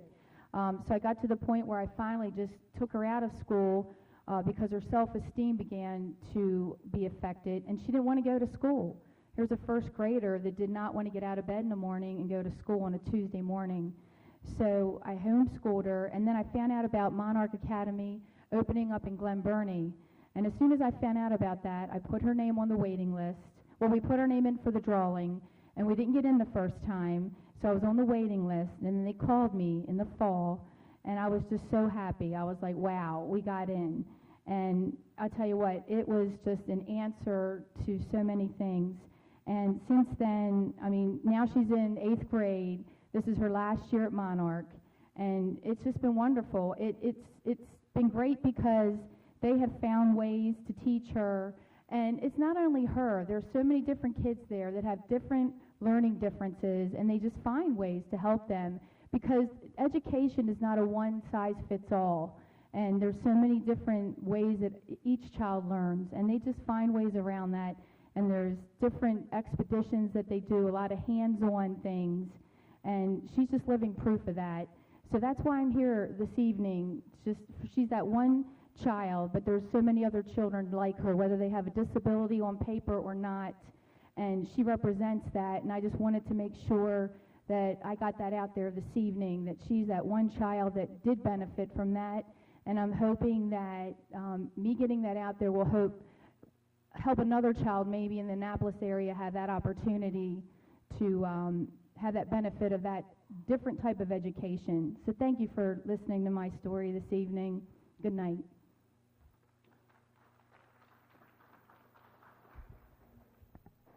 The next three people are Robert Eads, Jessica Packler, and Carl Snowden.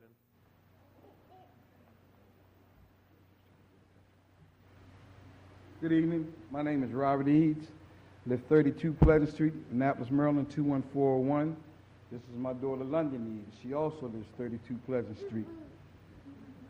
Everybody's here talking about the violence and the guns in the neighborhood. I'm going to talk about the gentrification that's going on in the city of Annapolis. Didn't know at the age of 12 what urban renewal was doing. But it removed all the homes off of Clay Street, West Washington Street, Calvert Street, replaced them with a parking lot. Moved the homes off of Gott Court, replaced them with a parking lot. I seen the 4-4 when I was growing up. It was a neighborhood. We had businesses, stores, restaurants, hotels. The police lived in the community. The fire people lived in the community. It was an investment. It was a community. Blacks had their own businesses. And all of a sudden, urban renewal came in.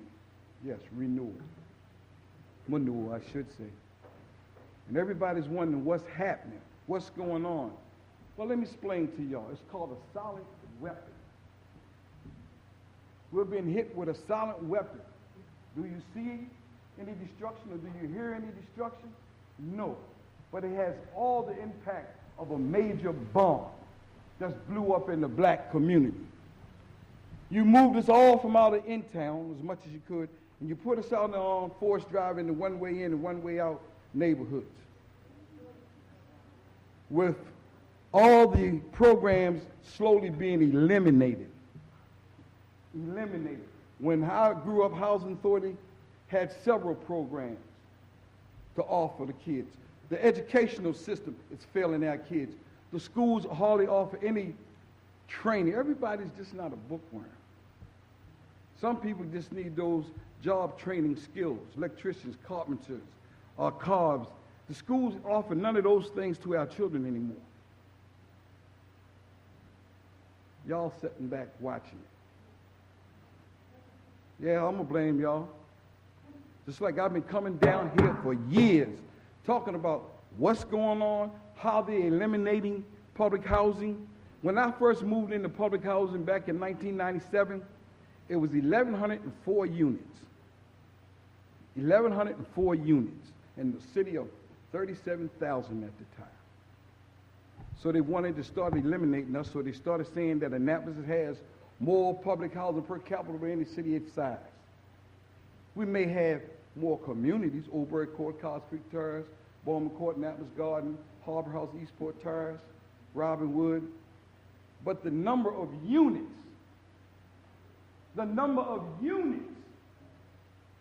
was 1,104. Now they're down to 790, and they're still talking about getting rid of public house. And I don't care what you say, I know that you're attempting to sell Harbor House. I know that you're stacking the deck with your people. And I'll say to each and every one of y'all, if you let it happen, because I'm going on record. I've been going on record down here, and I ain't struck out yet on telling y'all what's coming down the pipe. You want to know why so much violence? Mr. Smith just told you.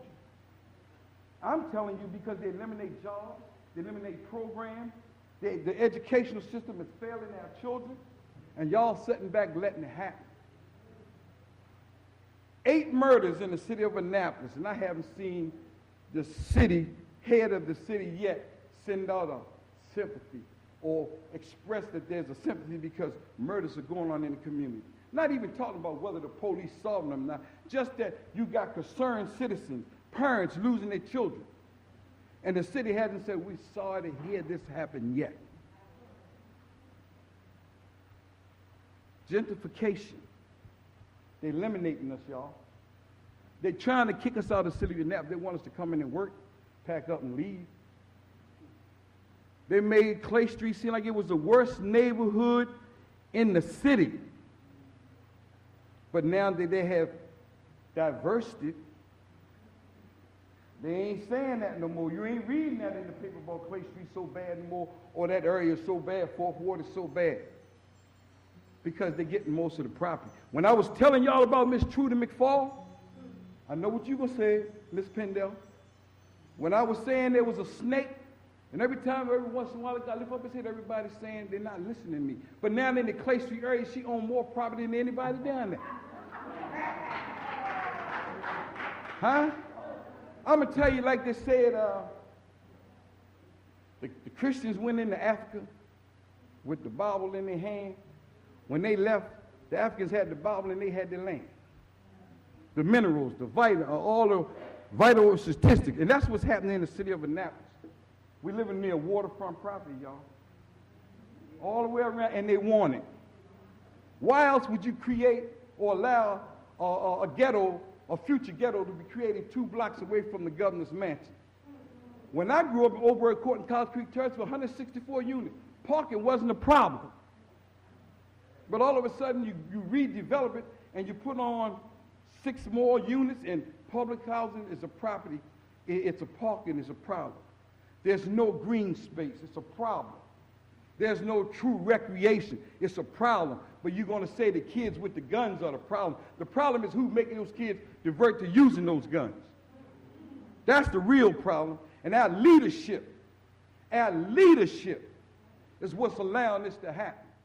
I've came down here, when your foot hurt, you can't hurt you go to the doctor. And the doctor usually sends you to an expert, which is the foot doctor. An ex-drug dealer, an ex-street hooligan is coming down here telling y'all what the problem is for the last 10, 15 years. And who has listened to me yet? No one. But I know the problem. I have told you how you can cure this problem of the drugs. You're never going to get rid of it 100%. But you could bring it down to 75% if you would just listen to my one simple suggestion. Instead of sending the police into one community, you blanket all the communities. So they can't run from this one to that one to that one. And you eliminate a lot of problems. You crack on the school board to bring back some, educate our children and stop socially promoting them. Our black kids get socially promoted. You put on those Ritalin and all those other drugs, and by the time you graduate out of high school, your nerves so shut you can't do nothing anyway. All I'm saying is, I'm tired of hearing we got a plan. I'm tired of hearing we got programs that's coming. Let them come. Bring them on. Because our children are dying in the streets, not only from gunshots, but lack of education.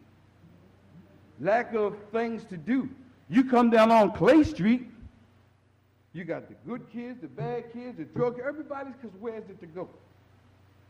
After school, Stanton School has one of the most wonderful programs of home tutoring that you can get in the area. They got a wonderful basketball program, but little fat guys like me never played basketball. We need some other things to do. Our children need some other things to do. I told you once before, I got to take, where she went at? Whoa. Oh, there she go. I got to run her all the way down to Hunt Meadows or over West Annapolis or out town to play on somebody else's playground so she can play on a decent playground. Is that fair? Is that fair? You do two up over, you allow them to tear up over a court where there was decent playgrounds for kids, for the adults. You let them take it all away. You keep letting them take from us, y'all. Look up gentrification. See what they're doing to us. They're slowly pushing us out. They're slowly getting rid of us. And I know, Mr. Mayor, you are not picking the people that you're putting on this Board of Commissioners for the full sole factor of getting rid of them. Don't tell me sit down yet. My 5 minutes I ain't did up. not tell you. And it 5 actually minutes is ain't up because I'm going the to alarm burn my just 5 went off. minutes up.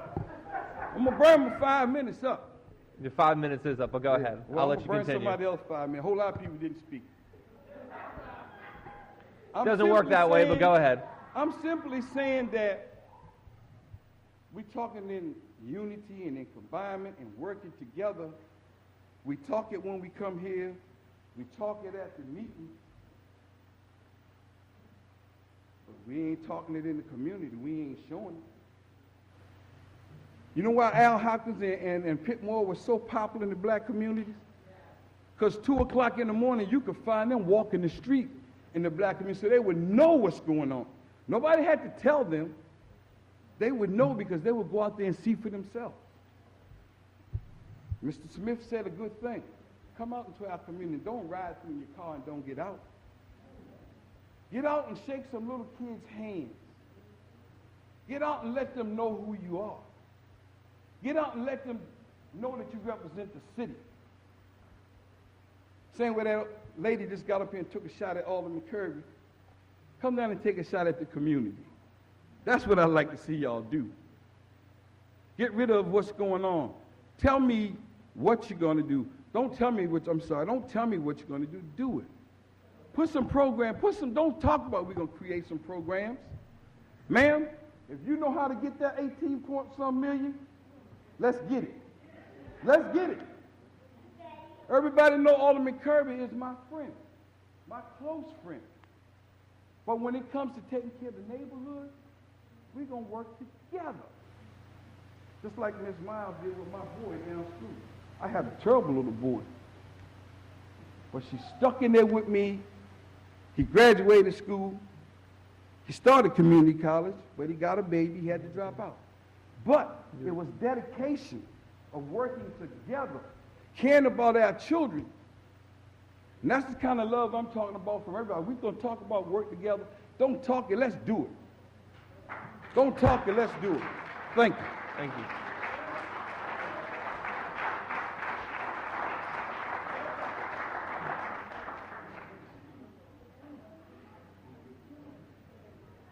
Hi, my name is Jessica Packler. I live at 506 President Street in Annapolis, Maryland. I live in Eastport, and I love living in Eastport. I love living on President Street in my diverse neighborhood where I have friends on both sides of the street in all aspects of the community. I love that my kids are growing up going to Eastport Elementary and growing up with people from all aspects of the world and the community in our school. What I don't love are the safety problems. What I don't love are the insecurity problems. What I don't love is what everybody here has complained about tonight. And what I don't love is the fact that I've been saying this, Robert Eads has been saying this, we've all been saying this for years, and we get a lot of talk and we don't get action. We get ask for a date, we get, well, we'll push it back a little bit. A checklist is wonderful, but what we need is action. On the Unity Day that we had, that was held in Eastport a month ago, there was one alderwoman there. Alderwoman Pindell Charles was there. Shanika Henson was also there. None of the rest of you were there. I also noticed that when Mr. Atkins asked for everybody to stand up that's been affected by gun violence, you all didn't stand up. We all are affected by gun violence when it happens in our city. Every single one of us. And this will not change until you all start doing things immediately. Not on October 3rd, not in November. We've been asking this for years. 2 years, we talk about the education. 3 years ago, we went through a redistricting process. One of the problems in our school system is that our public school and our lower income school kids are bused out of their local community to schools all the rest of the town. You can't have a united community when you have kids who live on different sides of the street going to different schools because of where their income is coming from. That's not fair. I asked you to stand up and support that redistricting so that the kids in Eastport could all go to the same school. You all didn't. You weren't there. There was nobody standing up. We need you to stand up for us to the school system and say we want the best thing for our kids. Whether it's Monarch Academy, but start with the schools that we have now and make them the best thing. When you are busing kids all over the schools, there's no time or opportunity for after-school activities, clubs, the types of things that happen in better funded schools and better parental involved schools because the kids are on the buses and there's no way for them to get home at the end of the day. That is important. That is something for the city to do. The beginning of the school year, the Annapolis Recs and Parks Division canceled the after-school care program at Eastport and Tyler Heights, two of the most needy schools in the city. It has taken weeks. We still don't have a program at Eastport. Tyler Heights is canceled for good, and we might get a program by October 1st. That's 6 weeks that working parents in the city of Annapolis have had to try to find alternative care so they could work and have their kids go to school. That's not fair. That's not supporting our kids. Robert Eads is right. What we need to do is you need to get the police out there. Yes, we need to work on education. We need to work on job opportunities and education for young men. We need to work on all of that. But immediately, we need to work on safety because none of those things, not one of them, will change if people are too afraid to leave their house, too afraid to make connections within their communities. The police should be in our communities, in all of the communities, walking around, making connections so that when something happens, they feel comfortable telling one of the officers what's going on. We need action now. We don't need it soon. We don't need committees. We don't need meetings. What we need is action. We need to feel safe so that the programs that are in place can do what they're supposed to do, so that the programs that will be coming down the road can do what they're supposed to do. But in the meantime, the very good people of our city of Annapolis, we all deserve to live in safety and security. We all deserve to live without the fear that sitting down at dinner, we're going to see somebody get shot across the street from us, that we're going to be woken up by gunshots in the middle of the night, that we're going to fear that one of those bullets that somebody's shooting off in the air is going to come through and hit one of our children, one of our friends, or one of our family members.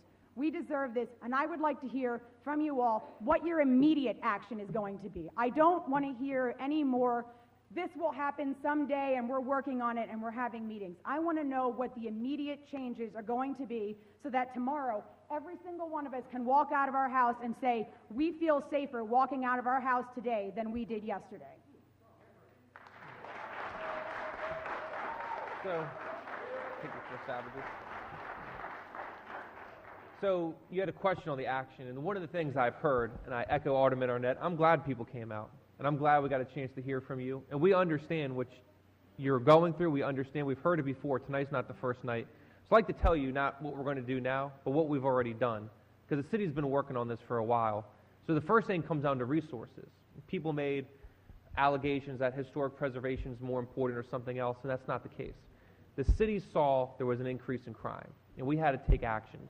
So I propose we transfer $125,000 for overtime and security cameras. Every member on this council voted for it because they saw the need for that action.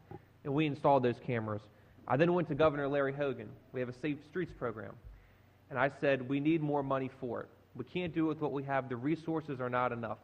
And we got $175,000 more. The city of Annapolis gets more than any other city out of 157 in the state of Maryland. We also saw that crime's not the only thing. So when you talk about coming down to Newtown, I was down there, and I saw the state of the basketball court was in disrepair. And I didn't just say what most other people say, that's not our problem, someone else can do it. I talked to Tom Andrews, the city manager, and said we're going to fix it. And I went out there, not just for a photo op, I spent an hour, helped lay the asphalt on that basketball court. Every member of this council has gone around and taken a tour of public housing when it first came out, and we're probably due to do that again. The other things we've done is realize that jobs are the issue, and I'm not going to take credit. I'm going to give it all to Rhonda Pindell Charles. what she's done with her jobs program. And not just with that, also with the Second Chance program, which is absolutely vital. I serve on the Governor's Workforce Investment Board, and the task I'm on, the committee, is cybersecurity. And that's great. People make a lot of money being on that, but a lot of people don't have a chance to go forward if they have a prior offense. So working with the Alderwoman, we're working with the state to get that program in Annapolis so people can feel like they do have a second chance and they can come forward. I also heard from people when I've gone through that they don't have internet. When you think about jobs, how do you apply for a job? Even if you go any fast food restaurant, nobody takes paper applications anymore. They're all online. So we work with Comcast in the first city in the state of Maryland for free and reduced internet, $9.99 a month, is going to be in the housing authorities. And they're going to give free internet to the community centers. So kids after school not only have a thing for jobs and everything else, but to research and to learn. I realize it's multifaceted. I hear you. I realize it's not just education, it's not just recreation, it's not just policing. Everybody's got to get involved in the program. Everyone in the community's got to come together. So those are immediate actions we've done in the past. Right after this, we're going to have a hearing from the HACA board to hear about what they're doing. And we've met with Michael Brown, we've heard a security plan, we've taken actions, but you're right, it's not enough. We've dedicated more resources in the past, and we'll continue to do that in the future, because safety is the #1 priority. It's the most fundamental role of government that we have. So I hear everyone. I was going to wait till the end, but I wanted to make sure I address it now. I hear everyone's concern, and I hope I can speak for everyone up here. We're going to continue to work hard and put money where it needs to be to make everyone feel safe. Thank you.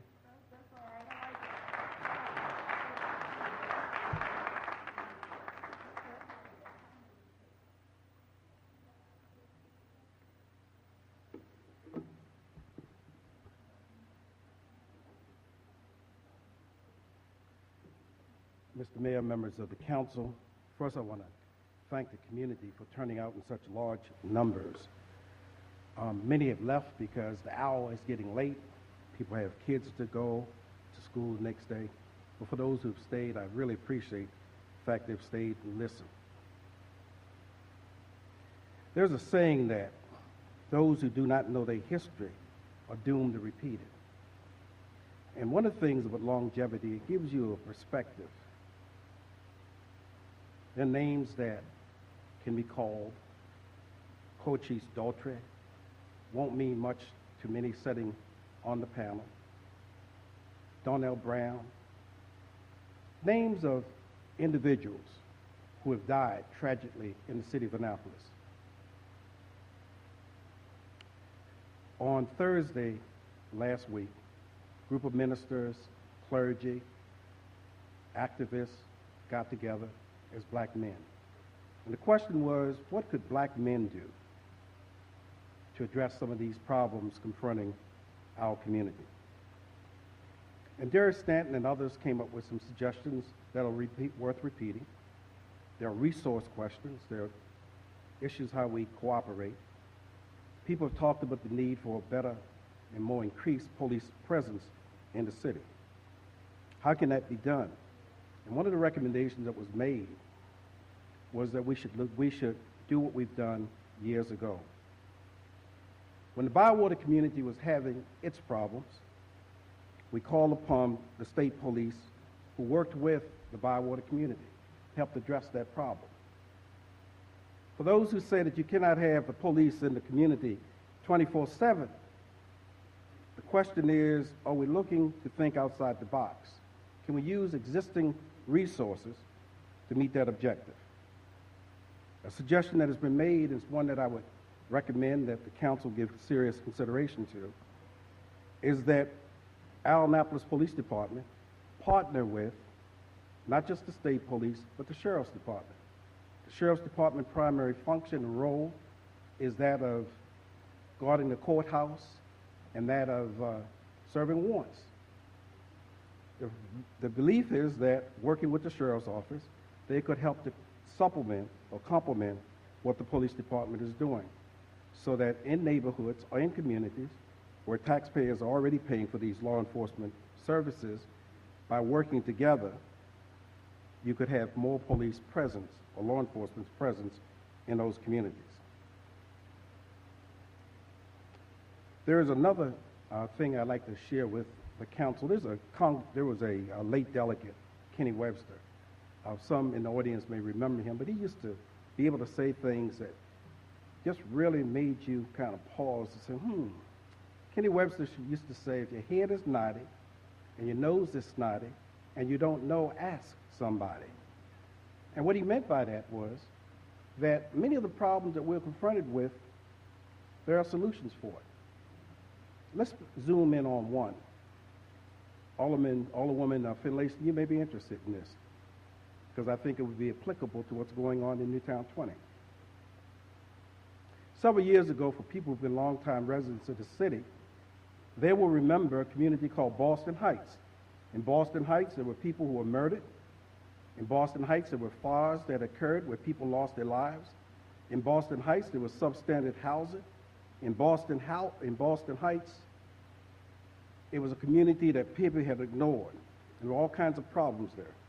So a group of citizens came to the city of Annapolis, before the city council that existed at that time, and asked for some assistance. And the city council unanimously decided to do the following. I'm going to pull this up in a second. They decided on October 9th of 1989, the Annapolis City Council extending the hand into an area that they usually didn't get involved in. They went into Boston Heights.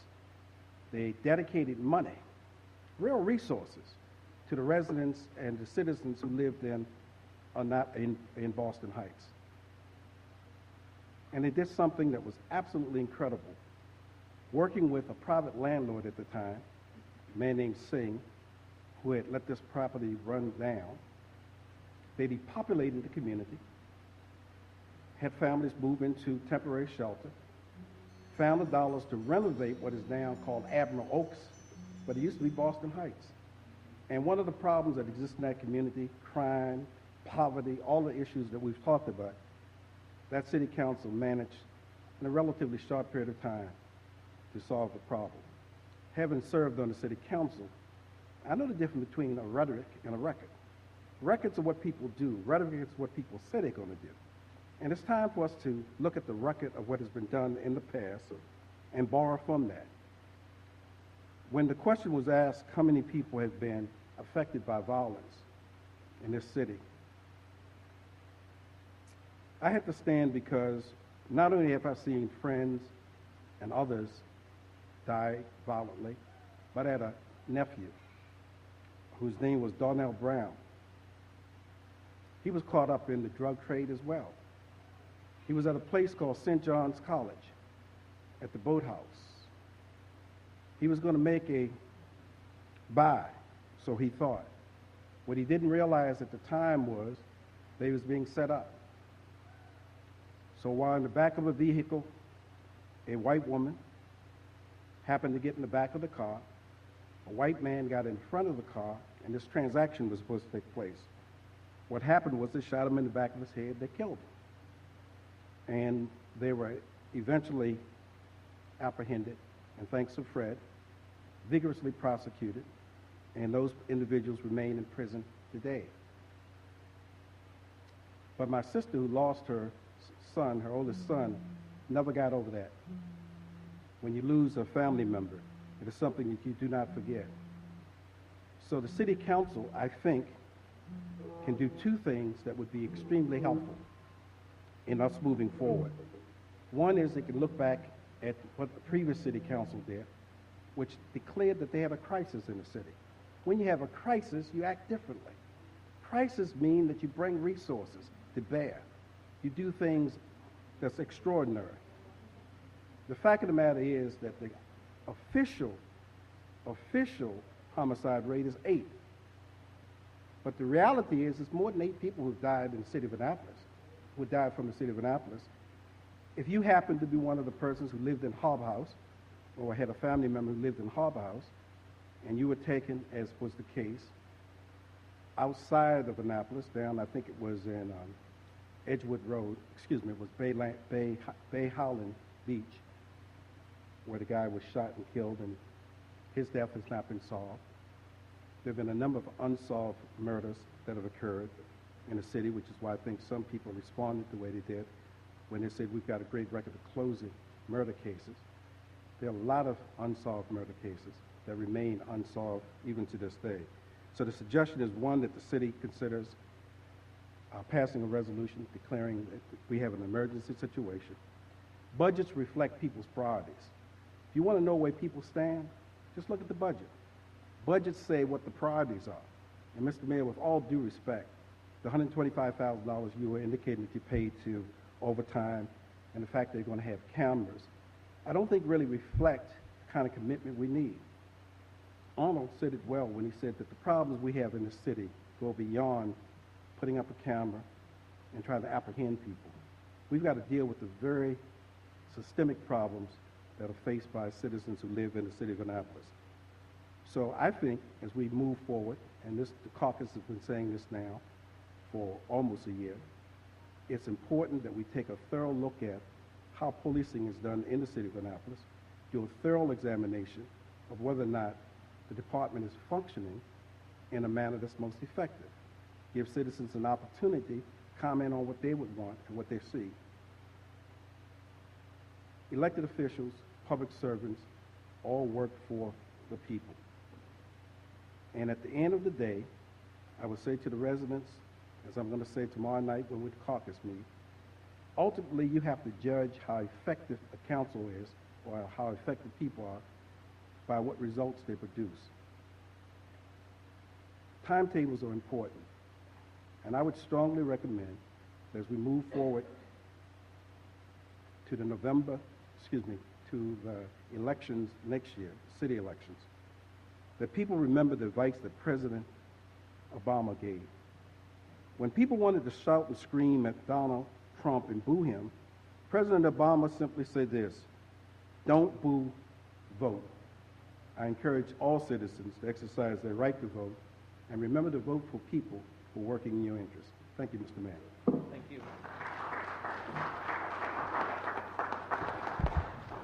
Thank you. The last person signed up to speak is Darius Stanton II.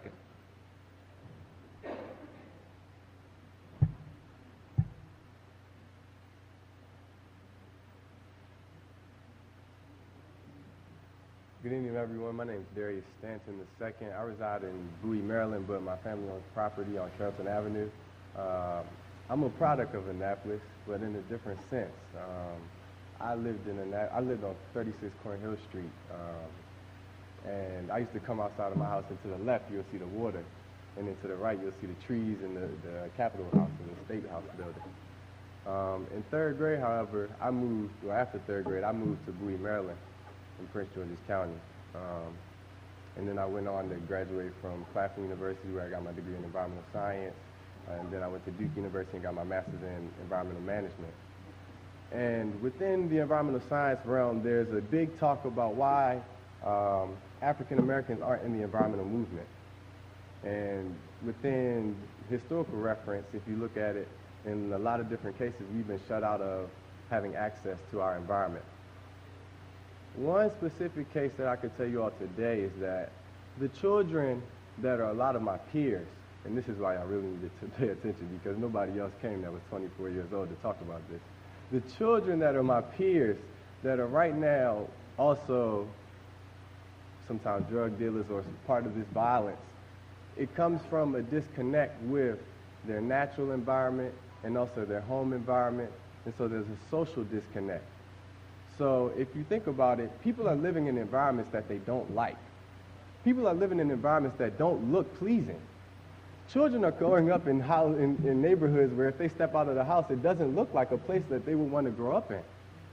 So if you have children that are growing up in places that they don't like and they don't like living in every single day of their life, how can you expect them to be viable citizens? It's hard to expect something like that. So, okay, let's look at it again at the environment. So they don't like the way that their community looks. So it's hard for them, if you think about it, to want to do well in school, to want to be involved in a lot of those extracurricular activities. And then also these extracurricular activities are being cut within their community and also within their schools. So I left Anne Arundel County. My parents had vision, so I left and I went to Prince George's County, where a lot of people that looked like me were thriving.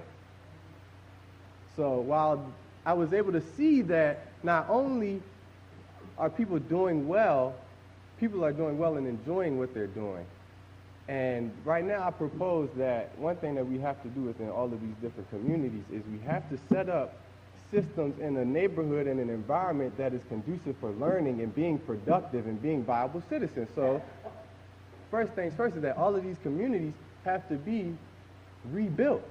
Not only from buildings, but trees. There's not enough trees. There's not enough gardens. We need organic community gardens that are set for these people, because not only are they not living in places that look nice, they're not eating right. So then you have children that don't even have meals on a consistent basis. So sometimes they go to school and that's the only meal that they have that day. So these are the same children that are growing up now, and you expect them to go and get a job that pays less than minimum wage? You expect them to go and get a job that's only going to provide for them to continue to struggle? So then they get into these other things that are making enough money for them to provide for not only themselves, but, okay, they may have 4 or 5 children that are also their cousins or sisters or brothers that they live with. So then what else would you expect them to go towards? You expect them to just do a simple job that they feel like is going to just make them continue to struggle? No. So these are youth that I used to play toss-up football with. I used to play basketball with them because my father worked for the Boys and Girls Club. So I was in Bywaters, I was in Annapolis Gardens, I was in 20, Robinwood, all of these different neighborhoods. And these are some of the same youth that I used to play with. And at the end of the day, these are situations that people are looking at as sometimes they really don't feel like there is any other option than going into these different violent acts or acts of getting involved in some of the things that they see as the only option out. Now, granted, it's a live fast, die young option, and I'm not giving it an excuse or a reason as why it is and why it is happening. But at the same time, they're in these situations because it doesn't seem hopeful to try something else, especially when school's failing you. You know, sports is a one in what? A 1 in a million chance. And so I'm here to say that we first have to change the way that these communities look. Now, not only changing them, but allowing the people that change them to look like the people that live in these neighborhoods. So these jobs, so I have okay, I'm an environmental scientist and environmental manager. So the triple bottom line, it looks at 3 things. It looks at changing a community from an economic standpoint, a social standpoint, and an environmental standpoint. So if you give people jobs to clean up their own neighborhoods, and then that creates a system where the youth that live in these same neighborhoods will have a different perspective about how their neighborhood looks, and then also how they feel about their own lives. Because your children don't step outside of their house and have to step over needles. Your children don't step outside of their house and have to see some very hideous things that you guys may not think about on a day-to-day basis. So if you change the community outlook and the way that it looks, that will change the perspective of the youth. And this is driven at the core of the youth. This starts at home. People are stepping outside of their homes and it's not looking good. So if you change that perspective and give people a viable option and exposure to something other than what they're used to, that'll change the mind frame of these youth. And these youth will then go on to want to become more than what they are used to or accustomed to seeing. Exposure has been my biggest teacher. I've been able to travel to Bolivia to study green codes in Bolivia. I've been able to go to Venice to study sea level rise. Exposure has really taught me that your background is so key. I used to go to Truxton Park camp, but I also went to Boys and Girls Club camp. And I didn't understand how going through the woods every day was making me really like an environmental scientist. I didn't understand that jumping in the pool and being around a lot of children of all different ages had helped me to go into different countries and be able to adapt. So all of these different levels of exposure really helped to change my life. But at the same time, I can't tell you another black male that has had the experiences from Annapolis like me. And that's scary. So I say this to say this. We can set up some programs because Reverend Calhoun that works at Mount Olive Church, he has a great program right now called Ready Works. Ready Works is a really good program because it teaches children a lot of different green skills as far as water restoration, so water quality, save the bay. That's a huge initiative for Annapolis City and Anne Arundel County in the state of Maryland. I also work for the EPA and the Chesapeake Bay program as a diversity implementation coordinator. So the green jobs and green infrastructure within the city has to be taken to the next level. And not only taken to the next level, but you have to make it a workforce or create the workforce and let that workforce be the community that you see taking such a fall. Thank you.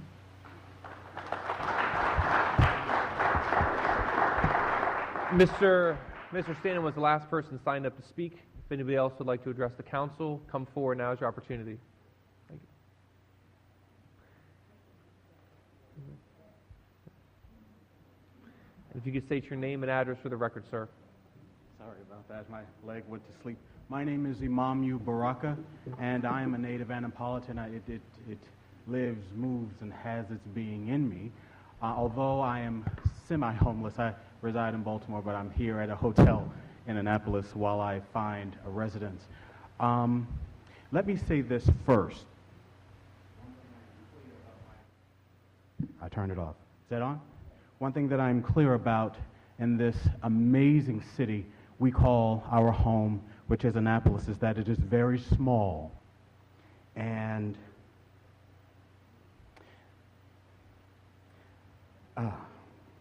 the only thing I know how to do is be authentic. So if I offend anyone, please accept my apology now, which goes in alignment with what I was about to say. It is very small. So I stand before you as a man on my own, independent of association, independent of family, independent of whatever else you may think of. I say this because it's going to get a little tight here for me. I come from a different perspective.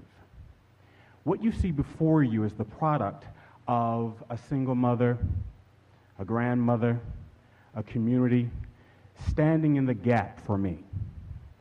Today, I am a licensed psychotherapist here in Annapolis.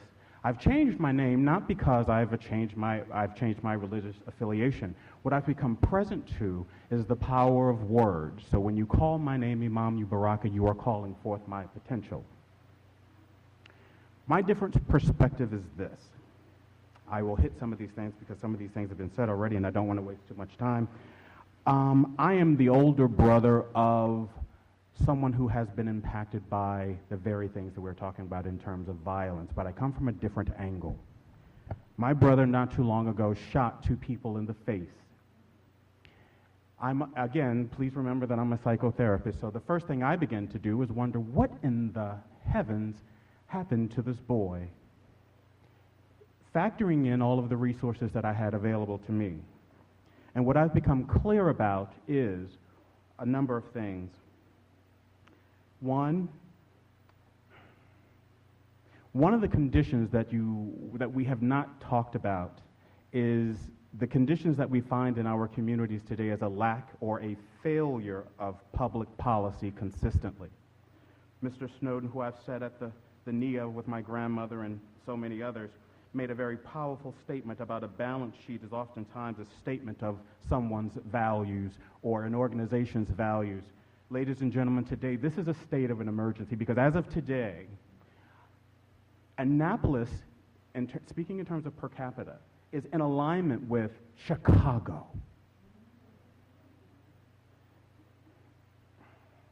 Again, I stand on my own.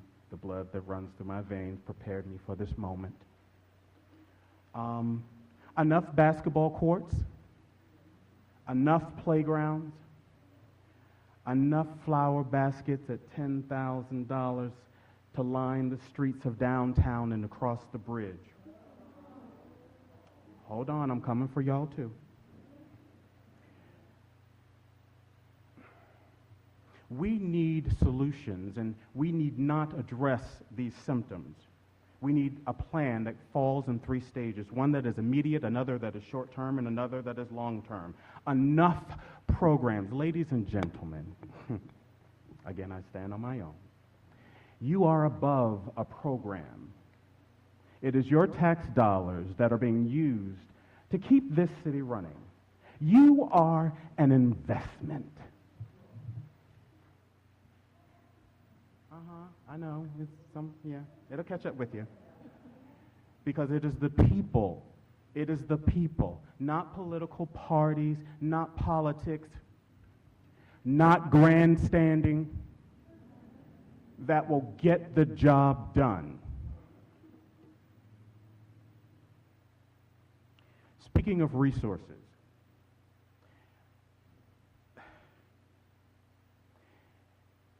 there is enough money. It just is not a priority until you all say that it is so.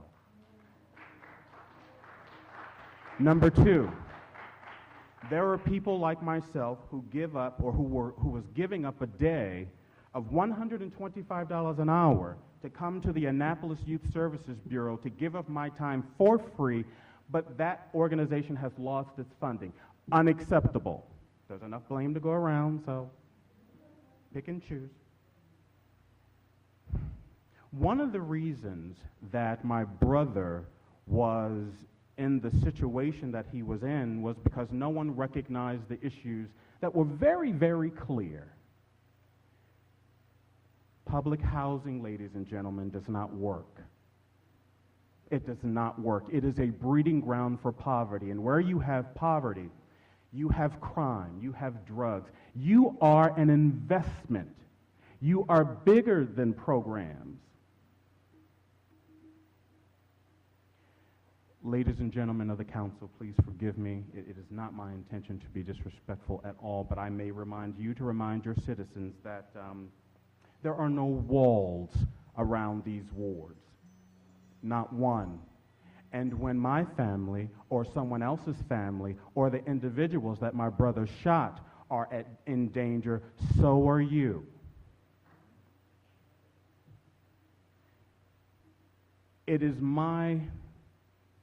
I am begging you, and I don't do that very often because I've created my life in a way that I don't have to.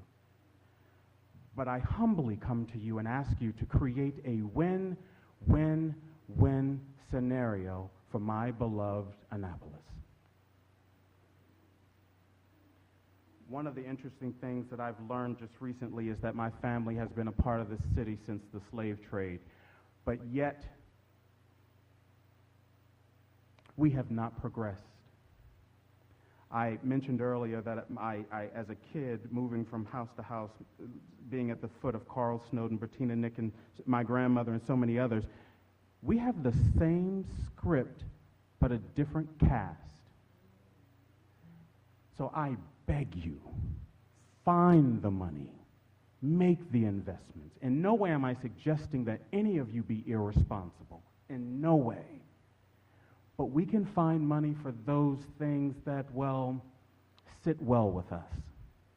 So, on behalf of my family, each and every one of these folks here of all different races and cultures and communities, I beg you, please, please, find a solution that really works for all of us, because where there is a problem, there is a solution. And should this be viewed as rocket science, we have rocket scientists, just so you know. Thank you. Be loving. Be well. Thank you.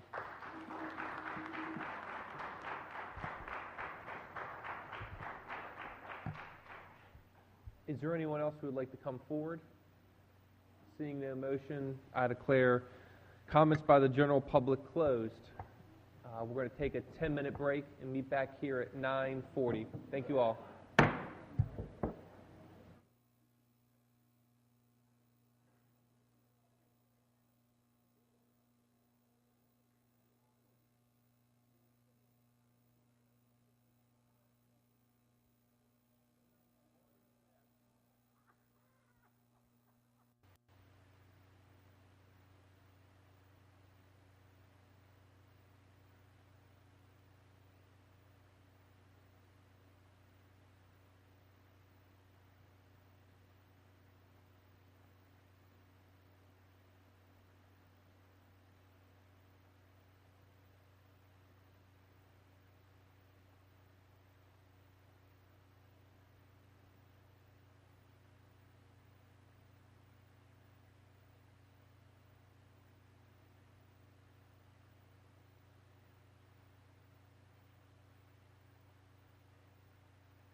All right.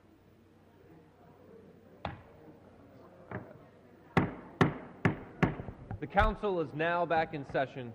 Mr. City Attorney, would you please present our next item? Mr. Mayor, next item on the agenda is updates from you. All right. Thank you, Mr. City Attorney. Okay. Want to give everyone a brief update of some things that have been going on.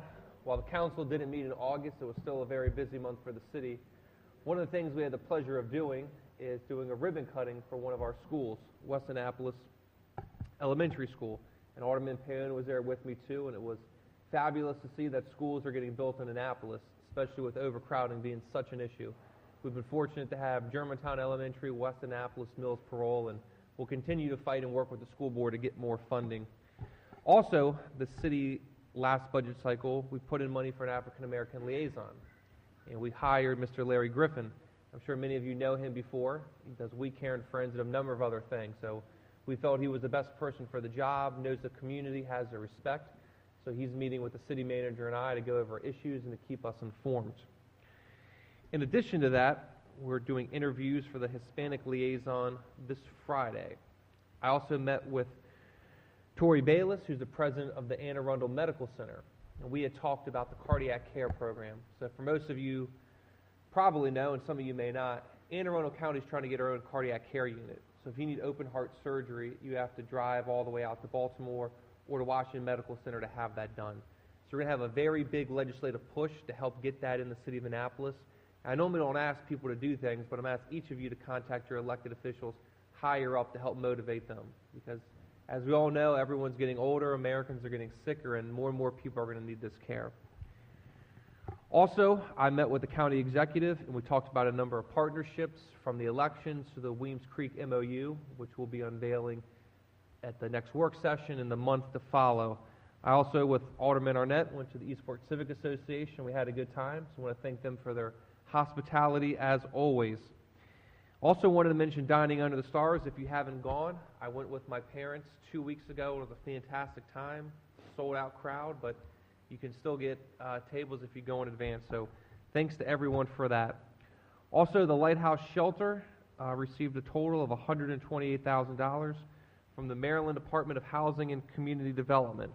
So that money passed through our Office of Planning and Zoning. So I want to give our staff a special thank you for helping a worthy group like that get the funding it needed. Also, Annapolis had 6 businesses that made Inc.'s annual 5,000 list. So that's a very prestigious list for up-and-coming businesses that are thriving. And they were the Furniture Solution Group, Dantum, Trace International, Capital Teas, and Mavenspire. So I want to congratulate all of them, and Sale Time as well. And that concludes my update. Give us the next item, please. Mr. Mayor, next is the quarterly report presented by the Housing Authority. If I could have the representatives from the Housing Authorities join us at the front table, please.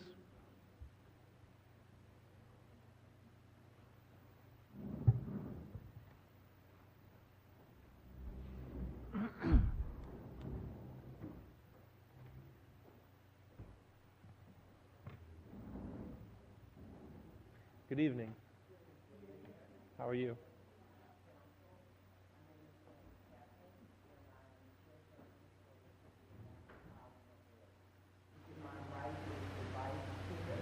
I think your microphone might not be on. Is the green button lit? It is now. Much better. Thank you. Thank you. I'll start over. My name is Sandra Chapman. I'm the chairperson for the City of Annapolis Housing Authority. To my right is the vice chair, Ms. Debbie Johnson. Our board member, Eliza May Robinson. And next to her is Michael Brown, our security coordinator. Next to me on my left is our interim director, Richard Walton, commissioner and treasurer, Jackie Wells, and Clifton Gates. He is in charge of our new security. I'll turn it over to our interim director, Mr. Walton. Mr. Mayor, members of the council, I'm Richard Walton, and I will be doing the presentation for the Housing Authority today. Everybody has a copy of our report, so I really want to go to the last item on the agenda, which was the hot button all night, and that's public safety.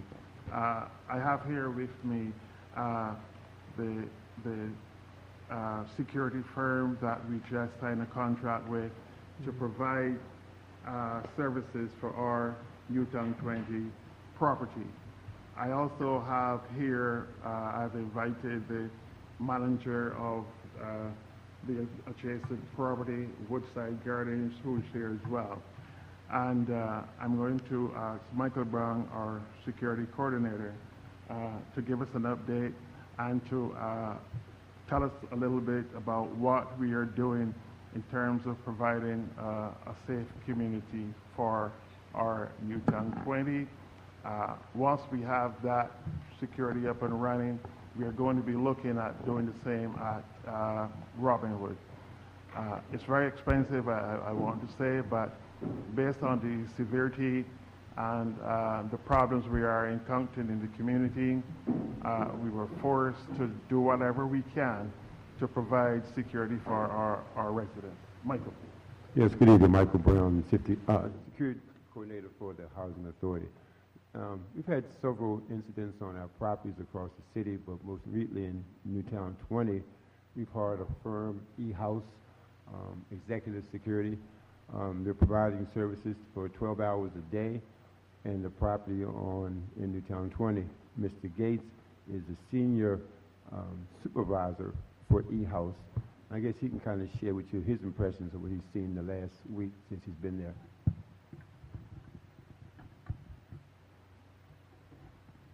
Good evening, Mr. Mayor and City Council. Since we've been there, most importantly, we were at Woodside first. What we noticed prior to coming to Newtown 20, that a lot of the issues there were non-residents.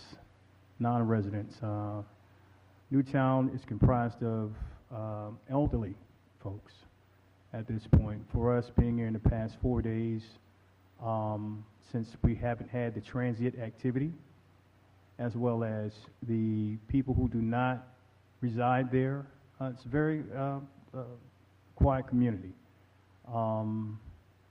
We haven't pinpointed any area in Newtown as of yet that would be a concern concerning drug activity or any egregious activity, so to speak.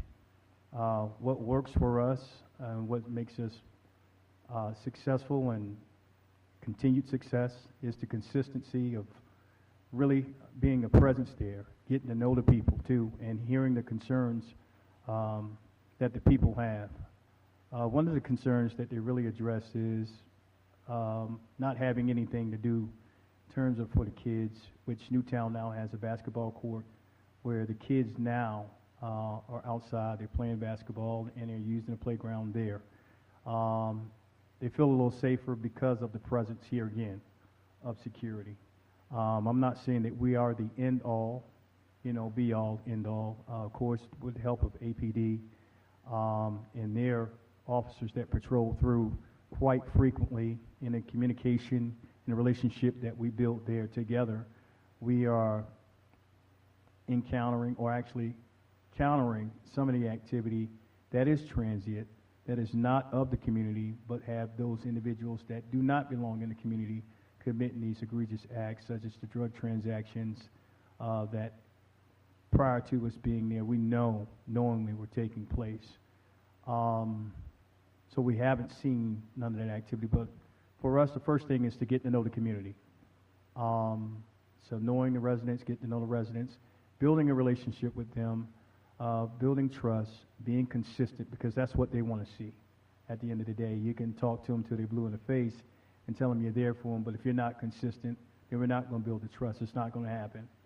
So what we're going to get is closed mouths. And of course, with closed mouths, just like they are with the local PD here, nothing can get done, and people still cry out like they do here, but nothing will get done because here again, the trust is not there. So what we've done is build the trust via Mr. Michael Brown, security coordinator. His suggestion is to get to know the people. It's worked. We did the same thing with Woodside. Fortunately, HAC is not doing 24-hour security. We're doing 12 hours. 12 hours has made a difference. With Woodside, we made a difference there because now there's a constant presence, and there's enforcement that's being done in terms of community rules. And once we get that under control, and which we have at Woodside Gardens, then the other elements that were in manifestation there tends to cease. It slows down.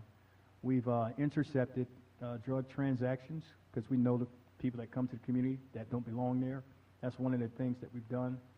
We have what we call an access control, which we don't take over Newtown. Of course, that's public, but in terms of parking, we can, access control parking for the parking at Woodside Gardens, which have 4 entrances.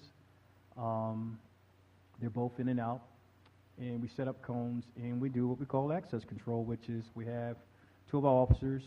We take their information down in terms of their license. They don't have a license, and we take their license plate down. With that being said, it deters a lot of people who are there to do egregious behavior.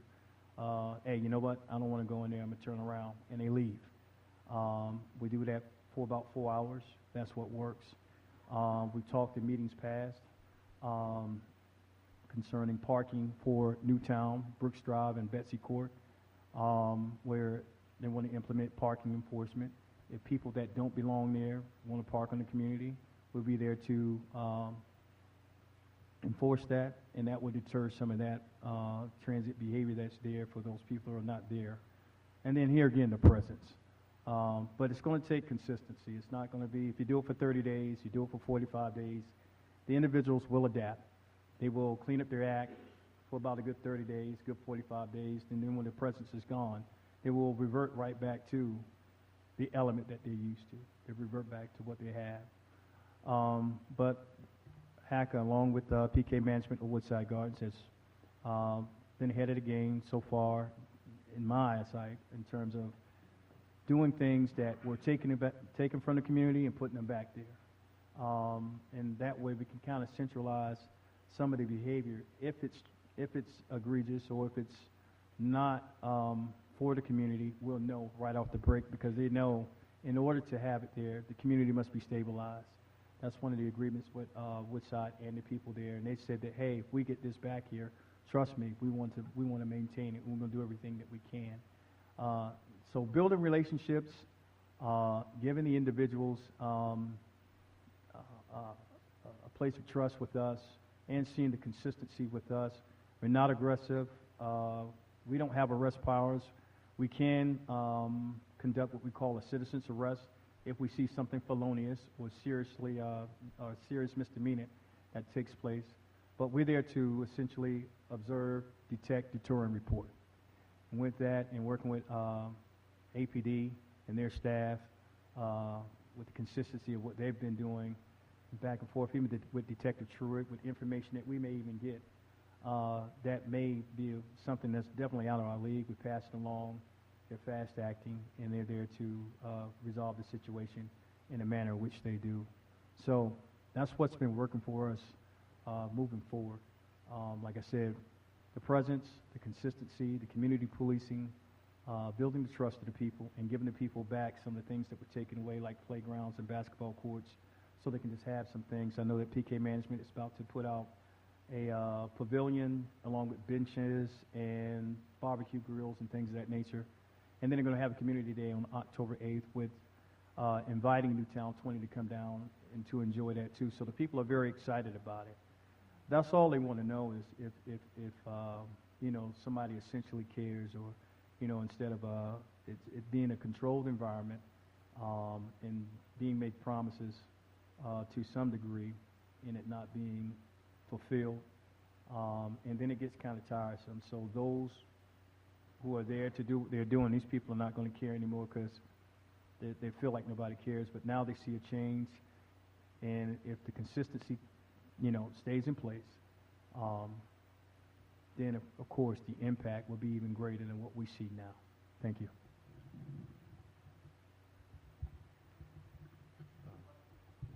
Alderman Arnett. Yes, thank you. Thank you, Mr. Mayor. I really appreciate what you said. We had that meeting, the subcommittee meeting last week. I was also impressed, didn't I hear you say that you have confiscated some cars and I think you found an AK-47 in one of them, in cooperation with APD?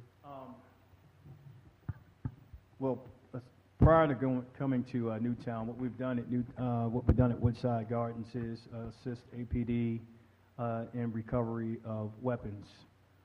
If they are in chase or in pursuit, officers see it, they will engage. I think our second week out there, we had 2 incidents there where it involved APD pursuing. We engaged, helped with the apprehension. We saw the individual throw the weapon in the woods. APD recovered it. Another incident where APD was pursuing a subject. Subject was running. 2 of my guys got in pursuit, tackled him. When he was tackled, weapon came from his waistband and recovered the weapon. That weapon was actually a Maryland State Trooper's weapon that was recovered. So yeah, we've done some things out there. We're not trying to be Superman. That's not what we're trying to do. We're trying to be for the community, letting them know that we're there for them and not for them in the sense of we're here to police you, correct you, that kind of thing and that nature. But we do what we can. The owner of the company is Erwin House. He's retired Maryland State Trooper for 22 years. Retired as a sergeant. He ran the Maryland State Police Academy. He oversaw it, so he's responsible for putting over 2,200 men and women out on the roads today. Myself, as a former federal government, working as in federal protection and also executive protection. And I did a little bit of domestic policing with colleges as an investigator for a while prior to coming into private security. So we invest training. We believe in transparency, accountability, and also training at the end of the day. So with that being said, yeah, we've done some things that's impactful. They see it, and it's deterred some of the behavior there. Thank you. Alderwoman Pendle Charles? Yes, thank you. Mr. Brown, what is your assessment of all this based on what we're hearing from Mr. Gates? I've been working with Mr. Gates about a week, but I've observed him in Woodside for many weeks before I suggested to Mr. Walton that we continue the impact. I saw how they did in Woodside, and I want to see that continuation as we look at security for the community. So I'm enjoying working with Mr. Gates. Okay, thank you. Mr. Gates, thank you very much. As a retired prosecutor in Baltimore City, I appreciate everything, everything that you're doing. It's very impressive and it's much needed. And we really do appreciate what you've done so far and continue the good work and pass that on to your comrades as well. Thank you, sir. Thank you. Alderwoman Finlayson? Yes, my question relates to the parking, because you've mentioned what you're able to do in Woodside. Newtown is a little bit different with the parking. So where are we with the parking stickers or parking identification in Newtown? That's my job. I'm in the process of actually putting together the program and awarding the stickers. We already had the application for each resident to sign. So we're waiting for now ordering the stickers and passing them out. So when, we had talked about that happening within 2 weeks, we were told before. So what's the new date now when that's going to take effect? Probably about a week or so. It has to be ordered. It has to be ordered. I will make sure that we have them completed by the end of the month. Today being the 14th? 12th. The 12th. In 2 weeks' time, we'll have that in place. Okay.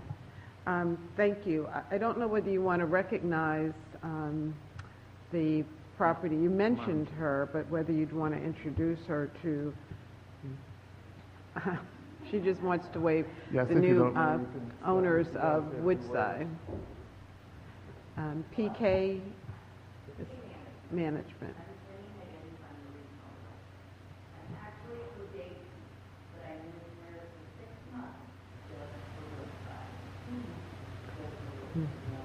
So.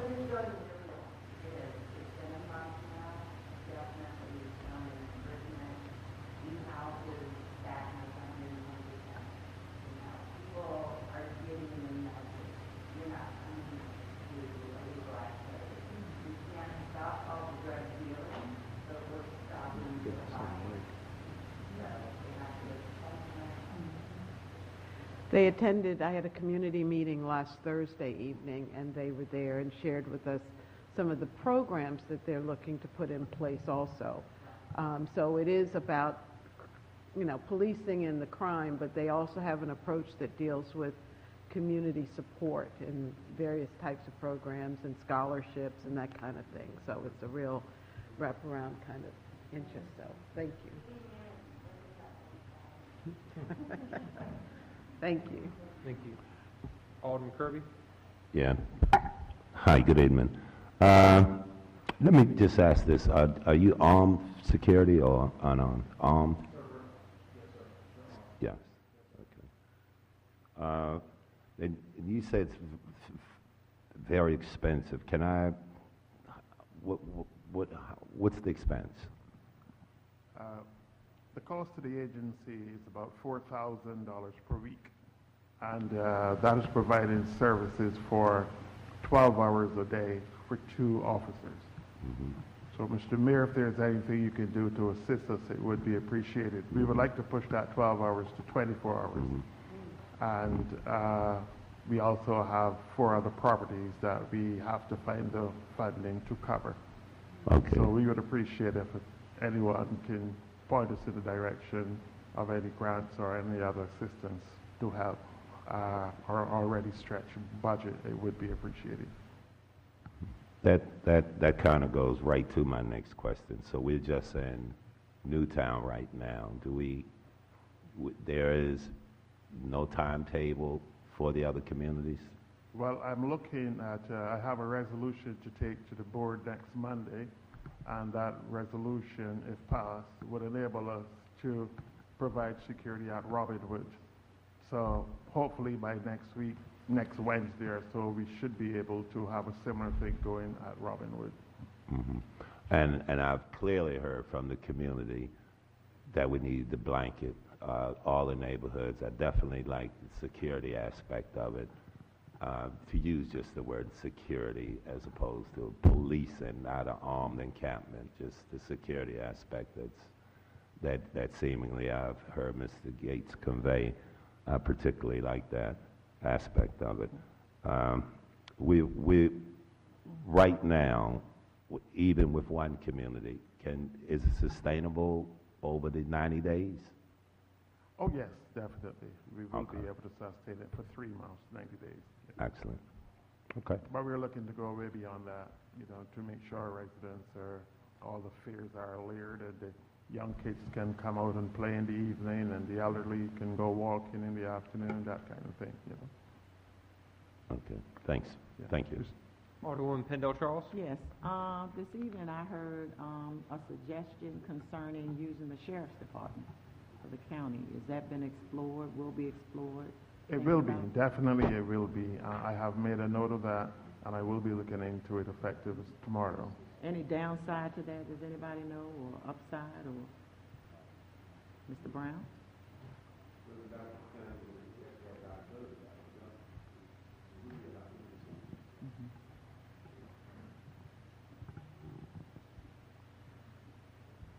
Yeah, I would. Right. Okay. But it's worth exploring just to see. Absolutely. Okay, all right. Mr. Mayor, real quick, I just Thank you. want, I'm sorry. Okay, thank you. Mr. Mayor, real quick, I just want to comment a little bit about the city inspections. It went very well, actually, and I want to say thank you to your staff. They worked very well with our staff. All the inspections were completed by the end of our fiscal year, which was June 30th, to all properties but one, which was, I think it was Newtown 20, and that inspection was completed in August. And you'll be pleased to know that I have a accrued liability on my books, a current liability, to cover the costs at the end of June. So we did accrue the cost of the inspections, and it's sitting there. If there are no more questions, that concludes our report for tonight, Mr. Mayor. I got a couple. Alderman Kirby? Yeah, I just, and inspections. I guess, you know, there's been some discussion of whether I was not in Chicago, but I feel that a couple of calls in Chicago both dealt with Morris Blum. The emergency buttons in the bathrooms, are they no longer hardwired to the department, to the ambulatory services? Or were they ever? Well, they're not, but They're not, were they ever at any time? There will be. Okay. Okay, so okay, that leads to the next question. My understanding is the buzzer did go off. Absolutely nobody was there for some conceivable time. Nobody could read the board as to which apartment was going on. It was obviously flashing. They heard the alarm. I could only tell them, God, grab some people, go upstairs, see if you can hear the alarm, find the apartment. And which says, I know the desk is not manned at this point. It's not impossible. Let me say why I think that's impossible. Okay, go right ahead. Go right ahead. And I know if you're talking about one day last week, it was some incident, but it wasn't that they didn't know where it was. When one of those switches is pulled, it automatically registers at the desk, and it will show what apartment it is. Mm-hmm. It comes right across the security system. Okay, well, nobody could read the apartment. I'm told nobody present there could read which apartment it was. So it's like spread out on the floors. Mr. Kirby, it's also a list right there. But Right I don't, next to but the that's when we alarm. had a desk attendant. When there was a desk attendant there, those persons were qualified to read it.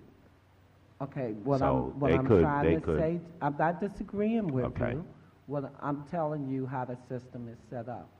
Right next to that alarm system is the codes that will show up, which shows also the apartment.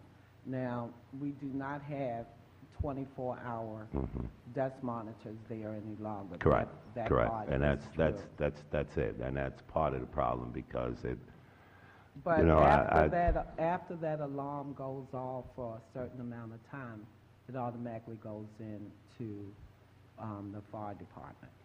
Okay. Okay, and I guess that's what I was asking. That's exactly what I meant by hardwired. So, I okay. will speak to the property manager and get you a report so that you would have a good understanding. of Yeah, how and it if works. nobody's on the desk, it might be, if somebody's always downstairs, so they can hear it, it might be worth telling them how to read it. I'm just telling you, nobody was able to read it. And I guess then the other thing is that some elevators were down there, both, at one time. One was down for its minimum of 6 days, at which time the other one broke. So now the place is, there are people that's incapacitated. Well, Both the were down. elevators have been fixed, and we have in our annual and 5-year plan $200,000 to replace elevators. We have a couple estimates that we're waiting on, but we do intend to have the elevators, at least one of them, up and running properly by the end of the year. Mhm. Okay, I just think that there needs to be a priority if both elevators go down. I don't care for how long. There are people that's incapacitated. They're in wheelchairs. If they're above that ground floor, if anything happens up there, at the very least, the fire department needs to be notified both elevators are down. I mean, they just do. And you're absolutely right. Yeah. You are absolutely Yeah. right. Okay, so it's a priority. When one goes down, we've got to make every effort possible to get it back up and running because we can't wait for a second one to go down because of the wheelchair clientele that's there. Okay, thank you. Alderman Pan?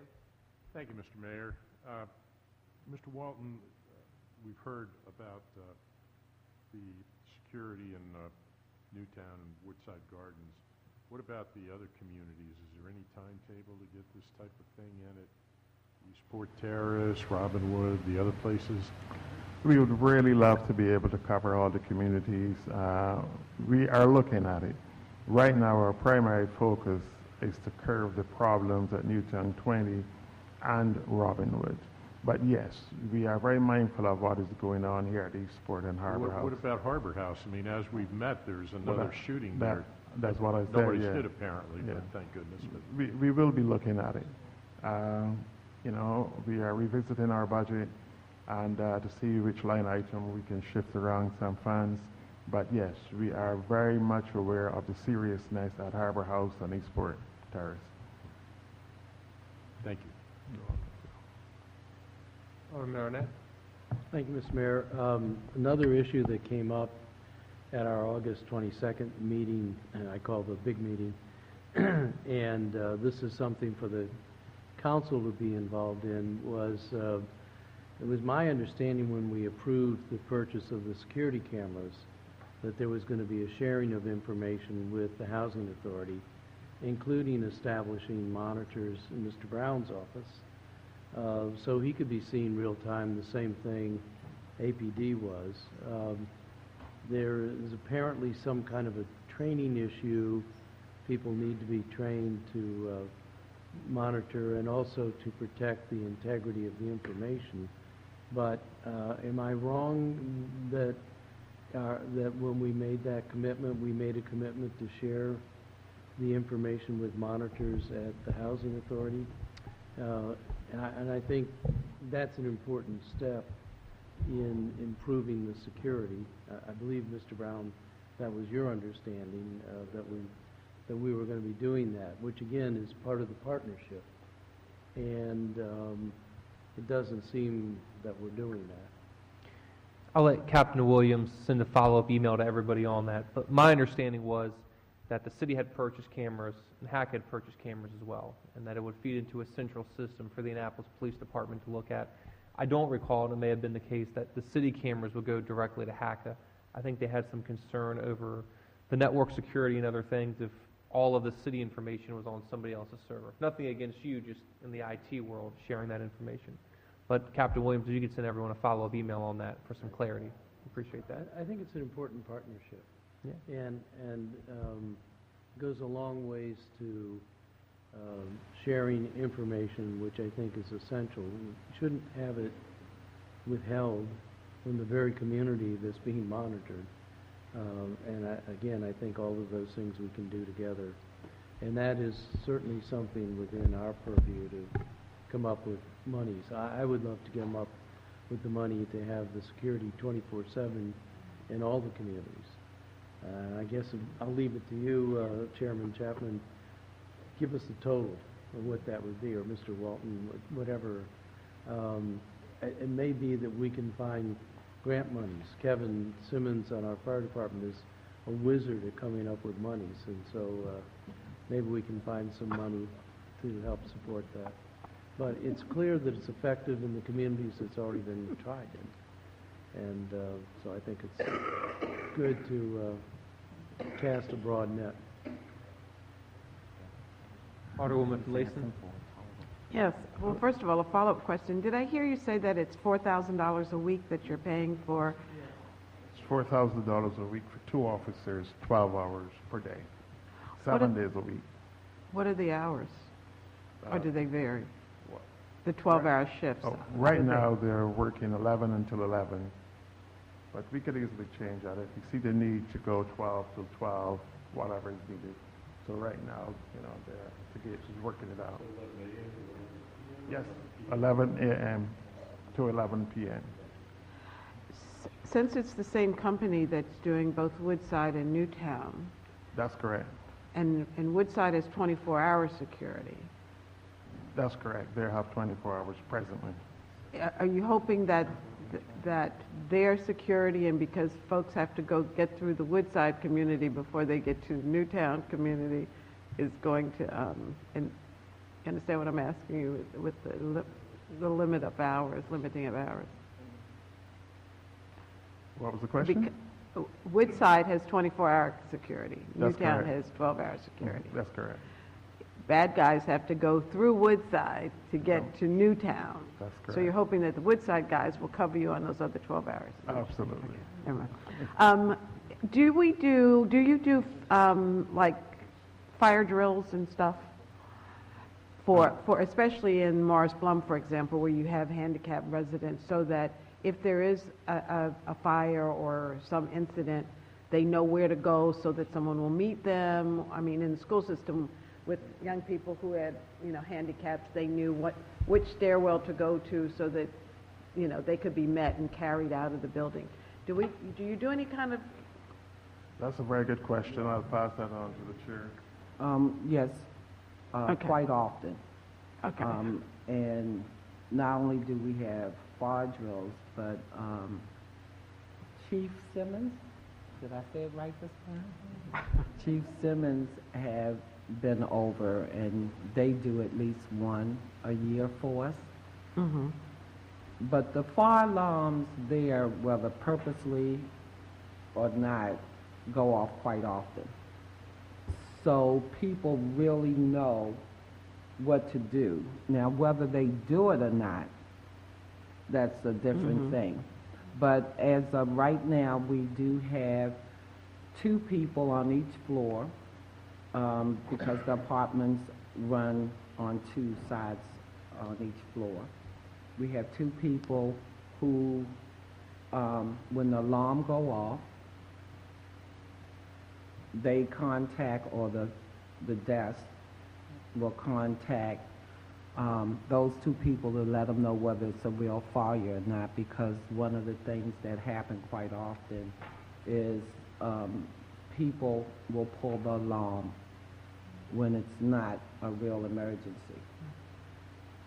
So they know, those 2 people know whether to actually knock on the doors and get the people out. It is a list of people who would need assistance. We have the stairwells are fireproof. So the people who can't make it down the steps go into those stairwells, and they're to stay there until the fire department come up.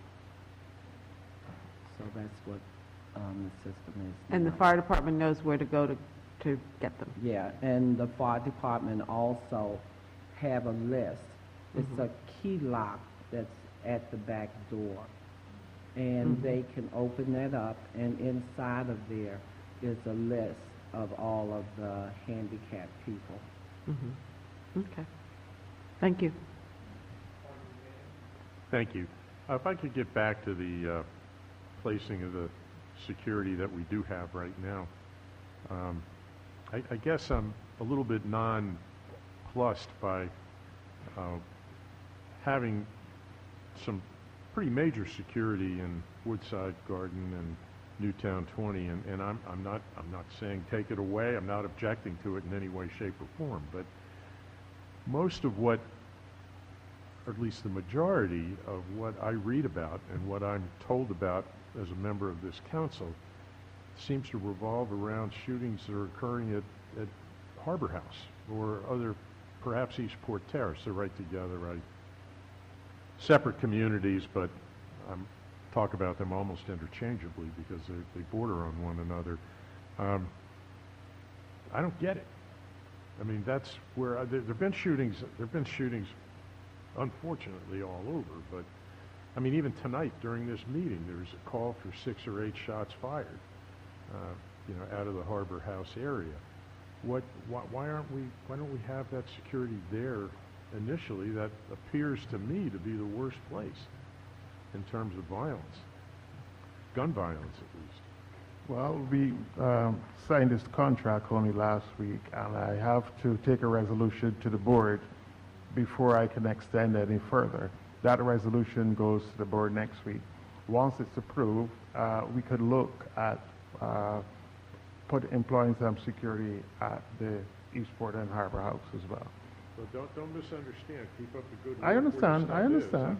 I'm not trying to micromanage, but Yeah. I'm sitting here with my phone. I get calls from constituents during the meeting, and I just checked on something, and noticed that on a forum, there was 6 or 8 shots fired. Wow. And I'm thinking, wow, I mean, I'm reading about this all the time, and it seems like that would be the first place, regrettably, that you folks would be, you know, checking out security. I don't, and I gotta say, you know, Woodside Gardens and Newtown 20, I mean, they're not that far behind. I'm not saying that's not a good place for them by any means, but it's just, if you had asked me what the worst place, most violent place was, it would probably be, unfortunately, Harbor House. Well, I have done what I have the authority to do without going to the commissioners, to the Board of Commissioners.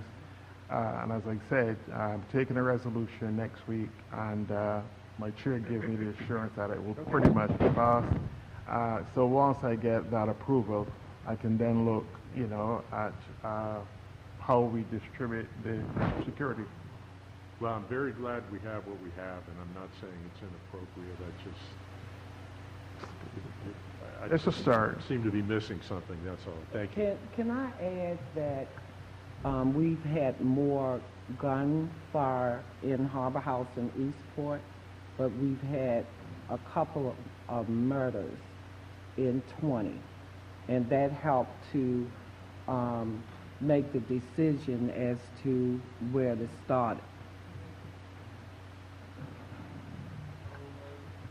And to add to that, our NET team is in Eastport, and Captain Williams can probably speak to that, but our police have been deployed very heavily in the Eastport community, and so there's been considerable thought about where the paid security would go, so it's not a haphazard decision at all.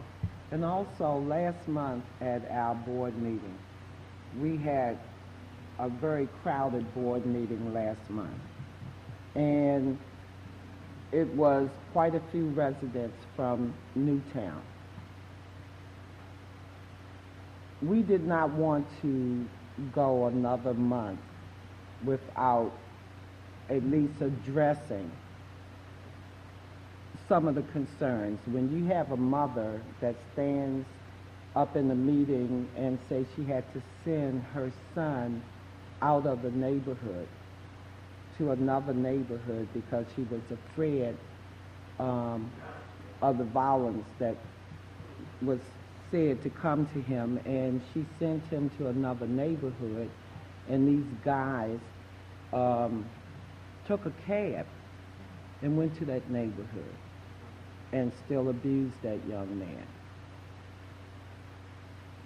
I felt personally that as the housing authority, we had to get on top of it and do something right away. So it has not been approved by the board, and the costs up to a certain amount do not have to be approved by the board. The executive director, at his discretion can make some decisions and use that money. That's why he's saying at our next board meeting, as a board, we will have a resolution where we will decide what to do. We can't afford to continue to put this money out, as you know. We don't have it. $4,000 a week for one community, that's a lot of money. And we have 5 communities? Yeah, there will be 5 properties. 5 communities. If we had to provide security in each of them, we just couldn't afford to do that. So we are looking for some help. 30 days is not going to solve the problems that we have, but it's a start. I hope that we can go much longer than 30 days, because if we only go 30 days, on the 31st day, we're going to have a big problem again. Now, we're going to be good for 3 months. Through December, we're going to be okay. Has anyone looked into any alternatives? And I'm not trying to cheapen the situation. Don't get me wrong. Are there any alternatives, Mr. Brown, I'm going to ask you, are there any alternatives to to, or options that we have other than this gentleman's company here? Have any other alternatives been explored? You're going to explore the sheriff's department. Was there anything else that can be explored?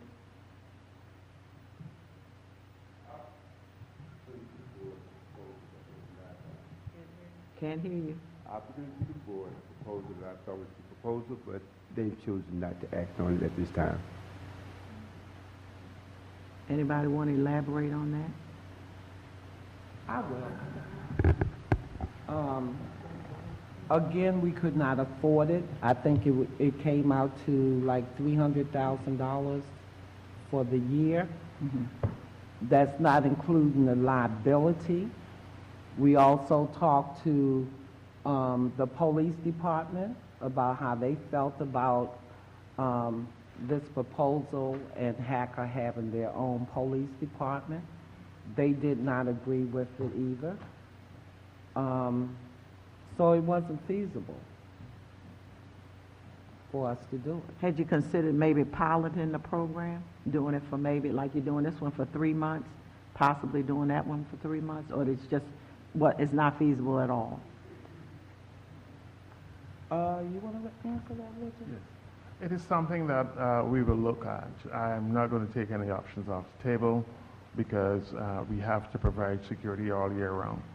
So I'm going to be looking at it. I had another discussion with Michael only today, I think, or yesterday on it. And it's a big undertaking. If you're talking about having your own police force, you have to purchase vehicles, you must have staff. And the question is, where's the money going to come from? So if we're able to find some grants to help us out, it is something that I will surely address. Well, it has to be feasible as far as financially, but also, is it workable? Has anybody explored any programs nationwide? What are other cities, towns? Maryland Municipal League a lot of times looks into other some of the National League of Cities. Oftentimes they have articles or information that comes out. We get consistently something from National League of Cities probably once a week. What are other cities and towns doing? I would hope we're not the only one facing this problem. And you're right, we're not. I am doing some homework. As I said, I have been sitting here now for 4 weeks, and for the last week is when I was able to focus primarily on the job of the interim executive director. I wear 2 hats. I'm still director of finance, and through the end of August was very critical for this agency in meeting important deadlines which are required by HUD. So I've been having some conversations with Michael. I know he obviously might have done some research to see what other public housings are doing. Do you want to comment on any of them at this stage? Need a mic. Need a mic. New Jersey, and there's a model in Boston. They have 40 security officers and 17 sworn officers. I spoke with the chief of staff just yesterday, and I think the Boston model and the New Jersey model could be fashioned to fit Annapolis. Have you talked to APD about that? No, I haven't. Captain Williams? I think we need a conversation here.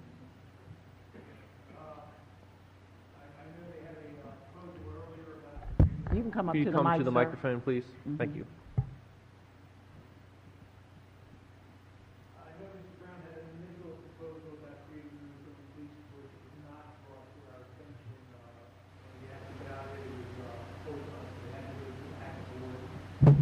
Initially, before it was brought to us. We did meet with them and several of the alderpersons recently and discussed some banning measures, some parking measures. They were discussing security, albeit we didn't have a security company identified at that time. I'm actually happy that they went with the security company that Woodside went with. That way we don't have security company A and Brook and Betsy and security company B and Woodside, and these two are just pushing the problem back and forth. Since it's the same company, hopefully it'll work to a single resolution to abate the problems over there. As far as the Eastport community, yes, we do have officers assigned to the Eastport community as far as our neighborhood enhancement team. It's 2 officers. Unfortunately, they were off tonight. Typically, we backfill them with flex officers when they're off, and that was one of the questions I was emailing to the duty officer, find out why nobody was there tonight. But I'm sure that lends into the reasoning behind them putting the officers at Brook and Betsy first and then Robinwood, because we do have a unit assigned to Eastport. The crime is cyclical. Earlier in the year, Eastport was getting a lion's share of the shootings and whatnot, which was one of the reasons we put our officers up there as an occupying force, basically, where they stay there all the time when they're working. There's no plans to move them at this time. We've had very good results up there, absent tonight. Crime in the Eastport community is down significantly since we've placed those officers there. As you know, in addition to the officers, we've placed a bunch of cameras up there and whatnot that we monitor when we can. And we're starting those basketball games on Thursday. Wonderful. Thank you. Yes, ma'am. While you're on the subject of pushing it for here and there, and just speaking for Ward 3, I mean, I applaud, and whatever can be done with our public housing community, I certainly overwhelmingly appreciate. But as we all know and can say that it gets pushed to other places. So I'm looking for APD to make sure that our other communities are safe and covered as well.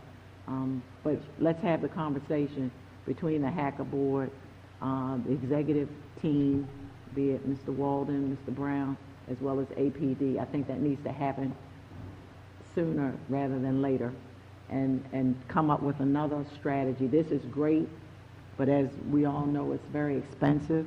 But let's see if we can pilot something else for a couple of months and see how that works as well. I mean, nothing beats a whatever the saying is. Anyway, but yeah, let's have that conversation very soon. Yes. Thank you, sir. Anyone else? Thank you so much for coming by. Thank you very much. Alderman Arnett?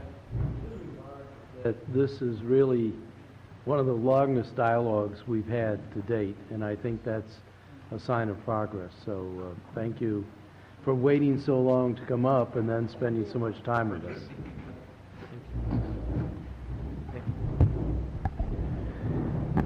The City Council's moved past 10:30, so as parliamentary procedure, we have to take a vote if we want to continue the meeting. No, So it continue to start public hearing. continue to start public hearings. So at this time, I would entertain a motion to continue public hearings. Is there a second? Second. All those in favor, please say aye. Aye. All opposed? The ayes have it. Mr. City Attorney, would you please present the next item on the agenda? Thank you, Mr. Mayor. Next item is the consent calendar. There's 9 first readers and 5 other items. Is there any older person who wishes to remove something from the consent calendar? All right. Seeing none, is there a motion to approve the consent calendar? Second? Is there a second? Second. Madam City Clerk, would you please call the roll? Aye. Aye. Aye. Aye. Aye. Aye. Aye. Aye. The ayes have it. Mr. City Attorney, would you please present the next item on the agenda? Mr. Mayor, thank you. Next item under business and miscellaneous are multiple GT items. All right, the first one we have is transferring funds to the General Roadways GT 1-17. Is there a motion to adopt the approval of GT 117 at this time? So moved. Second. Is there any discussion? Mr. Mayor, I don't know if the finance director would like to speak to this, but this is sort of a procedural move to free up dollars in sort of this year's capital budget and going into the next year when there's a bond issuance. But if you'd like, if our colleagues would like to have any more information, the Finance Committee voted to approve it, but it's a rather technical I think GT. we're good. Unless anybody has specific questions.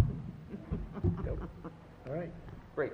All those in favor of the motion, please say aye. Aye. All opposed? The ayes Off the have it. hook, Bruce. Mr. City Attorney, would you please present the next item? Next item, Mr. Mayor, is public hearings. Where did you get? We have Oh, one did you- more. okay. Oh, okay, I'm sorry, you didn't get through the GT. So GT 317, I believe it is, transfer from other financing sources. Is there a motion to approve GT 317 on first reader? So moved. Second. Any discussion? All those in favor, please say aye. Aye. All opposed? The ayes have it. Mr. City Attorney, please present the next item. The next item, Mr. Mayor, is GT 417, transfer from DNEP salaries and DNEP benefits transfer to the Planning Department. Is there a motion to approve GT 4-17? So moved. Second. Any discussion? All in favor, please say aye. Aye. All opposed? The ayes have it. Mr. City Attorney, would you please present the next item? Next is 517, transfer from DNEP and PZ operating, transfer to planning and zoning operating, and DPW engineering and construction operating, and DNEP operating. Is there a motion to approve GT 5-17? So moved. Second. All those in favor, please say aye. Aye. All opposed? The ayes have it. Mr. City Attorney, would you please present the next item? Okay, now we're at public hearings, and the first one is 03016, supplemental allocations for the purpose of amending the code to authorize the city manager to transfer funds in the annual operating budget without city council approval, where the funds transferred don't exceed $35,000 through July 1st, 2018. There was nobody signed up in advance to speak. If you'd like to address the council on this subject, now is your opportunity. Seeing no motion, I declare the public hearing on 03016 closed. Mr. City Attorney, would you please present the next item? Next is the other public hearing, 03116, regarding the Annapolis Maritime Museum lease agreement for the Ellen Moyer Nature Park at Back Creek. And it's for the purpose of approving the lease for certain city-owned property known as the Ellen Moyer Nature Park at Back Creek on Edgewood Road in Annapolis, and matters relating thereto generally. If you could join us at the front and state your name and address for the record, please.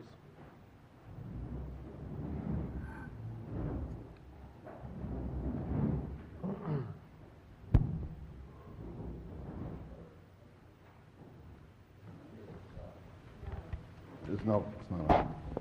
Good evening. Given the lateness of the hour, we will try and be brief. And given the overwhelming issues that you've been dealing with, we think we have some good testimony for you. My name is Eric Rubin. I'm chairman of the board of the Annapolis Maritime Museum. I reside at 1885 Burley Road in the St. Margaret's area. I'm accompanied tonight by our executive director, Alice Estrada, and by Michael Hughes, who's well known to the council, and by Bill Herold, who will also testify supporting this lease. Like I said, because of the lateness of this hour, we will mercifully truncate our testimony. I'm going to dispense with the long history and storied history of the Annapolis Maritime Museum and simply say a benchmark for the museum was the 2003 Hurricane Isabel, in which took a relatively undeveloped facility, the McNasby's Oyster House, and turned it to rubble, literally. And since that time, in 2005, the museum and the city negotiated a lease that we're currently still operating under. What we've achieved, I think, is really monumental considering where this museum came from initially. And I will share with you very quickly a couple of statistics that give you some sense of this. In 2015, fully 39,000 is an astounding number, 39,779 exactly, including you, Mr. Mayor, and members of the City Council, Ross and others, visited the museum for a variety of different purposes. 6,600 children participated in our oyster education program and other educational events at the museum. A couple of other interesting statistics. This last summer, 4,500 people attended our summer concert series, which is on a Thursday night in the summer. It got to be the place to be on a Thursday night in Annapolis. We have a winter lecture series. In the lecture series last year, I'm looking for the statistic. Here it is. See, all I have to do is let her testify, really. In any event, 45, how much was it? Over 1,000 adults attended. There was a winter night in February. I was there. It was snowing, and it was like 23 degrees. We had like 120 people turn out for a lecture on ospreys. And of course, we have the Boatyard Beach Bash. It's again this weekend. We expect it's sold out, 750 people. We also have a spring event, the Oyster Roast. We attract just to the park, just the people just coming to use the facility of the park for kayak launchings. The docks are very popular for fishing and crabbing. We have a living shoreline, and just for the extraordinary view. Last year, 7,200 people just came. These are round numbers. We're rounding down rather than up. 7,200 people just came to the park facility, and that's extremely relevant in terms of the reason we're here tonight, because of course what we were interested in doing is entering into a long-term lease with the city for the Moyer Back Creek Nature Park. And of course, that facility has over a number of years fallen into disrepair and disuse. We became interested in it because last year our board met and had a strategic planning meeting, and I just want to, because it's so late and they've been here so long, I'd like members, the 15 or the remaining members of our board, just to stand up and be recognized real quickly, as well as the staff members that are here. You're supposed to stand up now. Okay, they stood up. Thank you. So at any event, we entered into this and we realized we couldn't do anything more with what we had, and ultimately we came to think about the Moyer Nature Park. We met with the mayor and with Mike Morris, who's the director of Parks and Recreation. I believe it was early in January of last year. The mayor was extraordinarily responsive to the idea, and his staff was as well. And he designated 3 negotiators to work with us. Mr. Andrews, recent city attorney Mike Leahy, and the assistant city attorney Allison Ashley. It's just late, sorry. We lived together for weeks together. I practice law, and a lot of my practice deals with appearance before city councils, and a lot of it is with dealing with staff. Not because we came to an agreement, but I can explain to you in my experience how well served this council is in having these 3 individuals work for them. They were tough when they needed to be. They were reasonable in that vein, and ultimately we came to a resolution, and that is the lease that is before the council for consideration. Because of the lateness of the time, I'm just going to highlight a couple of quick things about it, and it reflects their input into this. It is a 20-year term. The lease has very significant affirmative obligations that the Annapolis Maritime Museum has to meet in terms of rehabbing the park, renovating it, and expanding the facilities there. In addition, as you may be aware, there is a large and defunct building euphemistically referred to as the Waterworks building. Now, when we took over the McNasby building and after the hurricane, I can tell you from that time, the rehabilitation of that building, we've spent $1,750,000 of real money on that facility.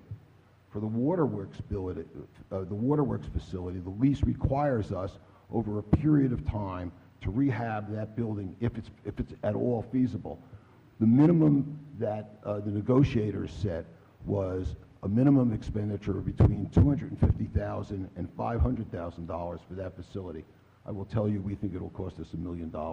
We are very, very well prepared to raise that money over some reasonable period of time. I just want to highlight one other thing. So we're sitting here and we're telling you we're going to do all this stuff, and that's just great. What the negotiators for the city insisted on was 2 things. One is oversight by the city, and 2 is accountability to the city. And they injected 2 different devices to achieve that.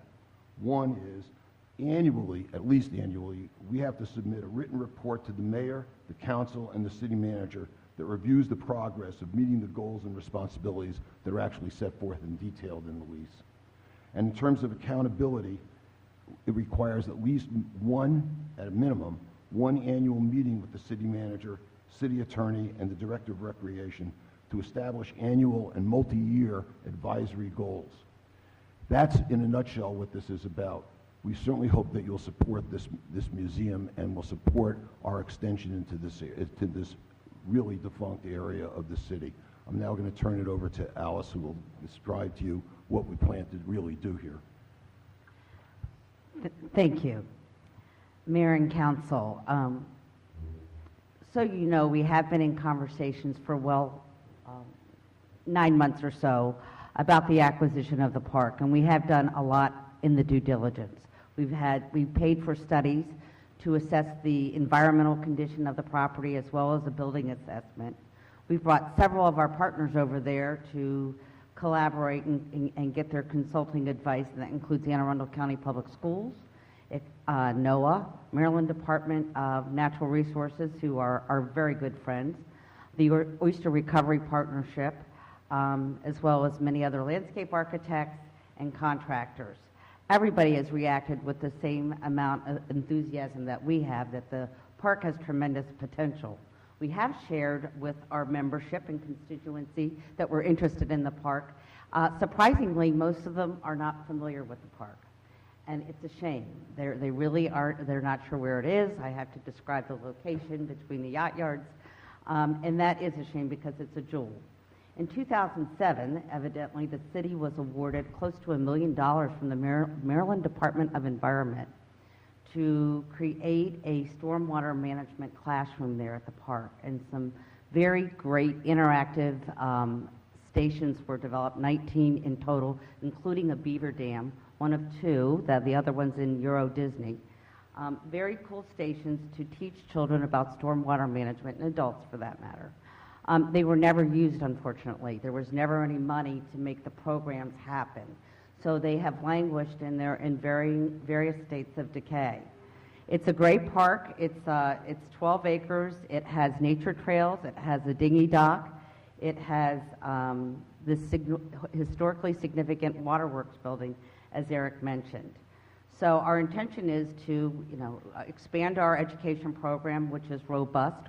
Sadly, we have to turn people away at this time, which is why we're so eager to expand. We would love to bring these exhibits back to life and really teach about stormwater education, which is even more relevant today with the health of the bay. So we already offer free nature programs to disadvantaged youth. We would certainly continue to do that. We could expand our summer camp programs, after-school programs, family and scout programs with projected enrollments 7,000 to 10,000 in the next couple of years. So anyway, our next steps are to really gather information. We already have a volunteer work day on the books in the near future. We want to clean it up and scrub it up and give it the love it deserves. And go from there, we will renovate the building, turning it into a learning lab and classroom, and perhaps some offices, and bring the park back to life. Introduce Michael Hughes. Good evening. I know it's been a long night, so I'll make this brief. My name is Michael Hughes. I reside at 819 Chester Avenue in Eastport, and I'm also the general manager of WRNR Radio, and this is about as long as a 60-second commercial on the radio, so just so you're prepared. I also serve on the boards of the Annapolis Maritime Museum and the Annapolis Recreation and Parks, and both of which my participation has been addressed to the respective chairpersons. And I come before you not only as a city resident and a strong proponent of this measure, but also having intimate knowledge of both operations. It simply makes perfect sense. It just makes great sense, everything about it.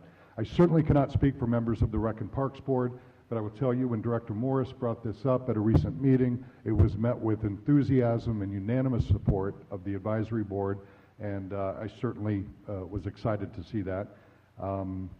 We all know this park has fallen into various states of disrepair and lack of use, And this proposal will breathe new life into this park, as well as provide an opportunity to exponentially expand the educational programs of the Annapolis Maritime Museum for our local children and youth.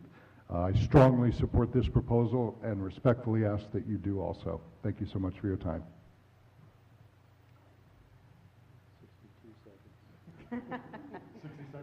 62. Good evening, Mayor and members of council. My name is William Harold. I reside at 18 Spindrift Way in Annapolis, and I'm here also to testify in favor of this proposed lease and urge you to approve it. I work as a volunteer in the educational programs referenced by Michael and others here, and it's one of the most worthwhile things that I've ever done.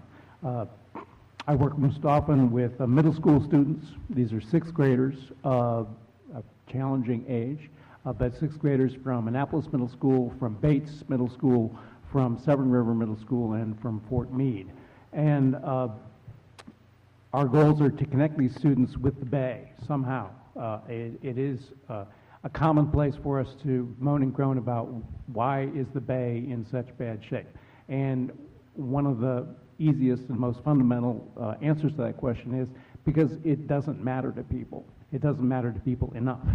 And it doesn't matter to people enough because they're not connected to it. And so this is a program to try to get kids, school kids, connected to it at a young age when it can really matter. And so it was a significant learning for me, actually, some of the kids we work with, to learn that these children had lived for years in our area, had lived in our area perhaps their entire lives, had never even seen the Chesapeake Bay. Any number of children that have come through our program, this is their first time, like, you know, what is this? And it's a very significant and powerful thing. Our educational programs have come a long way in just a few years. You've heard 2007, we had 350 students. By the end of this year, we will be in position to have increased that more than 20 times over. It's a big task to grow any business 20 times over in a decade, but we're on track to do that. The Education Center now has a full-time staff of 5 educators supported by 25 volunteers. Over 1/3 of the students who come through our program live in our city. 1/2 of those students are charged nothing to participate in our program. And we feel our work is very important. We feel it's starting to accomplish something, and we urge you to support this lease. Thank you. Thank you. Alderman Arnett?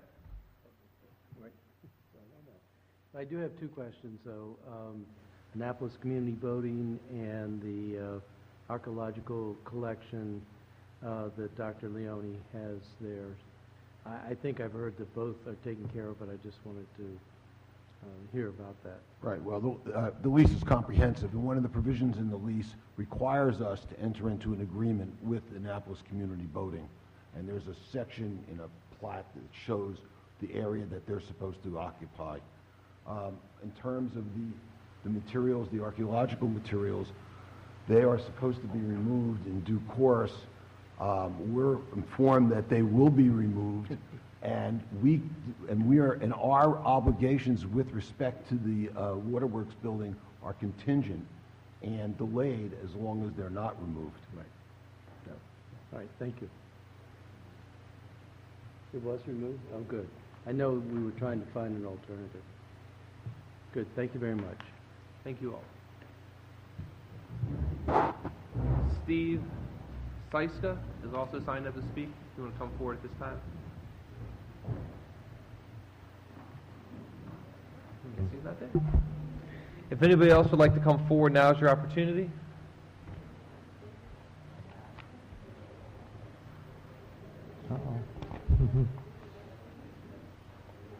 My name is Jessica Packler, and I wanted to take an opportunity to speak about something really positive in our community, which is the Annapolis Maritime Museum and the Back Creek Nature at the Moyer Back Creek Park.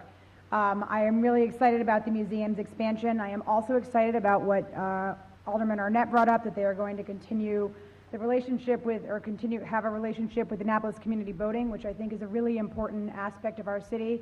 And I just want to say I really support this, and I think that it can do great things in keeping open access to some of our great things. I have been a fan of the site where the museum currently is since I first moved to Eastport. I used to run the McNasby Crab Shack that was there until it was destroyed in 2003.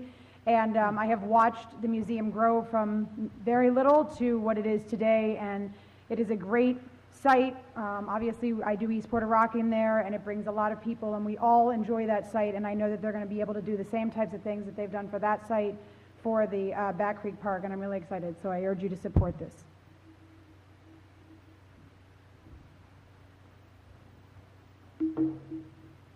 Rob Savage, 12 Winwhisper Lane.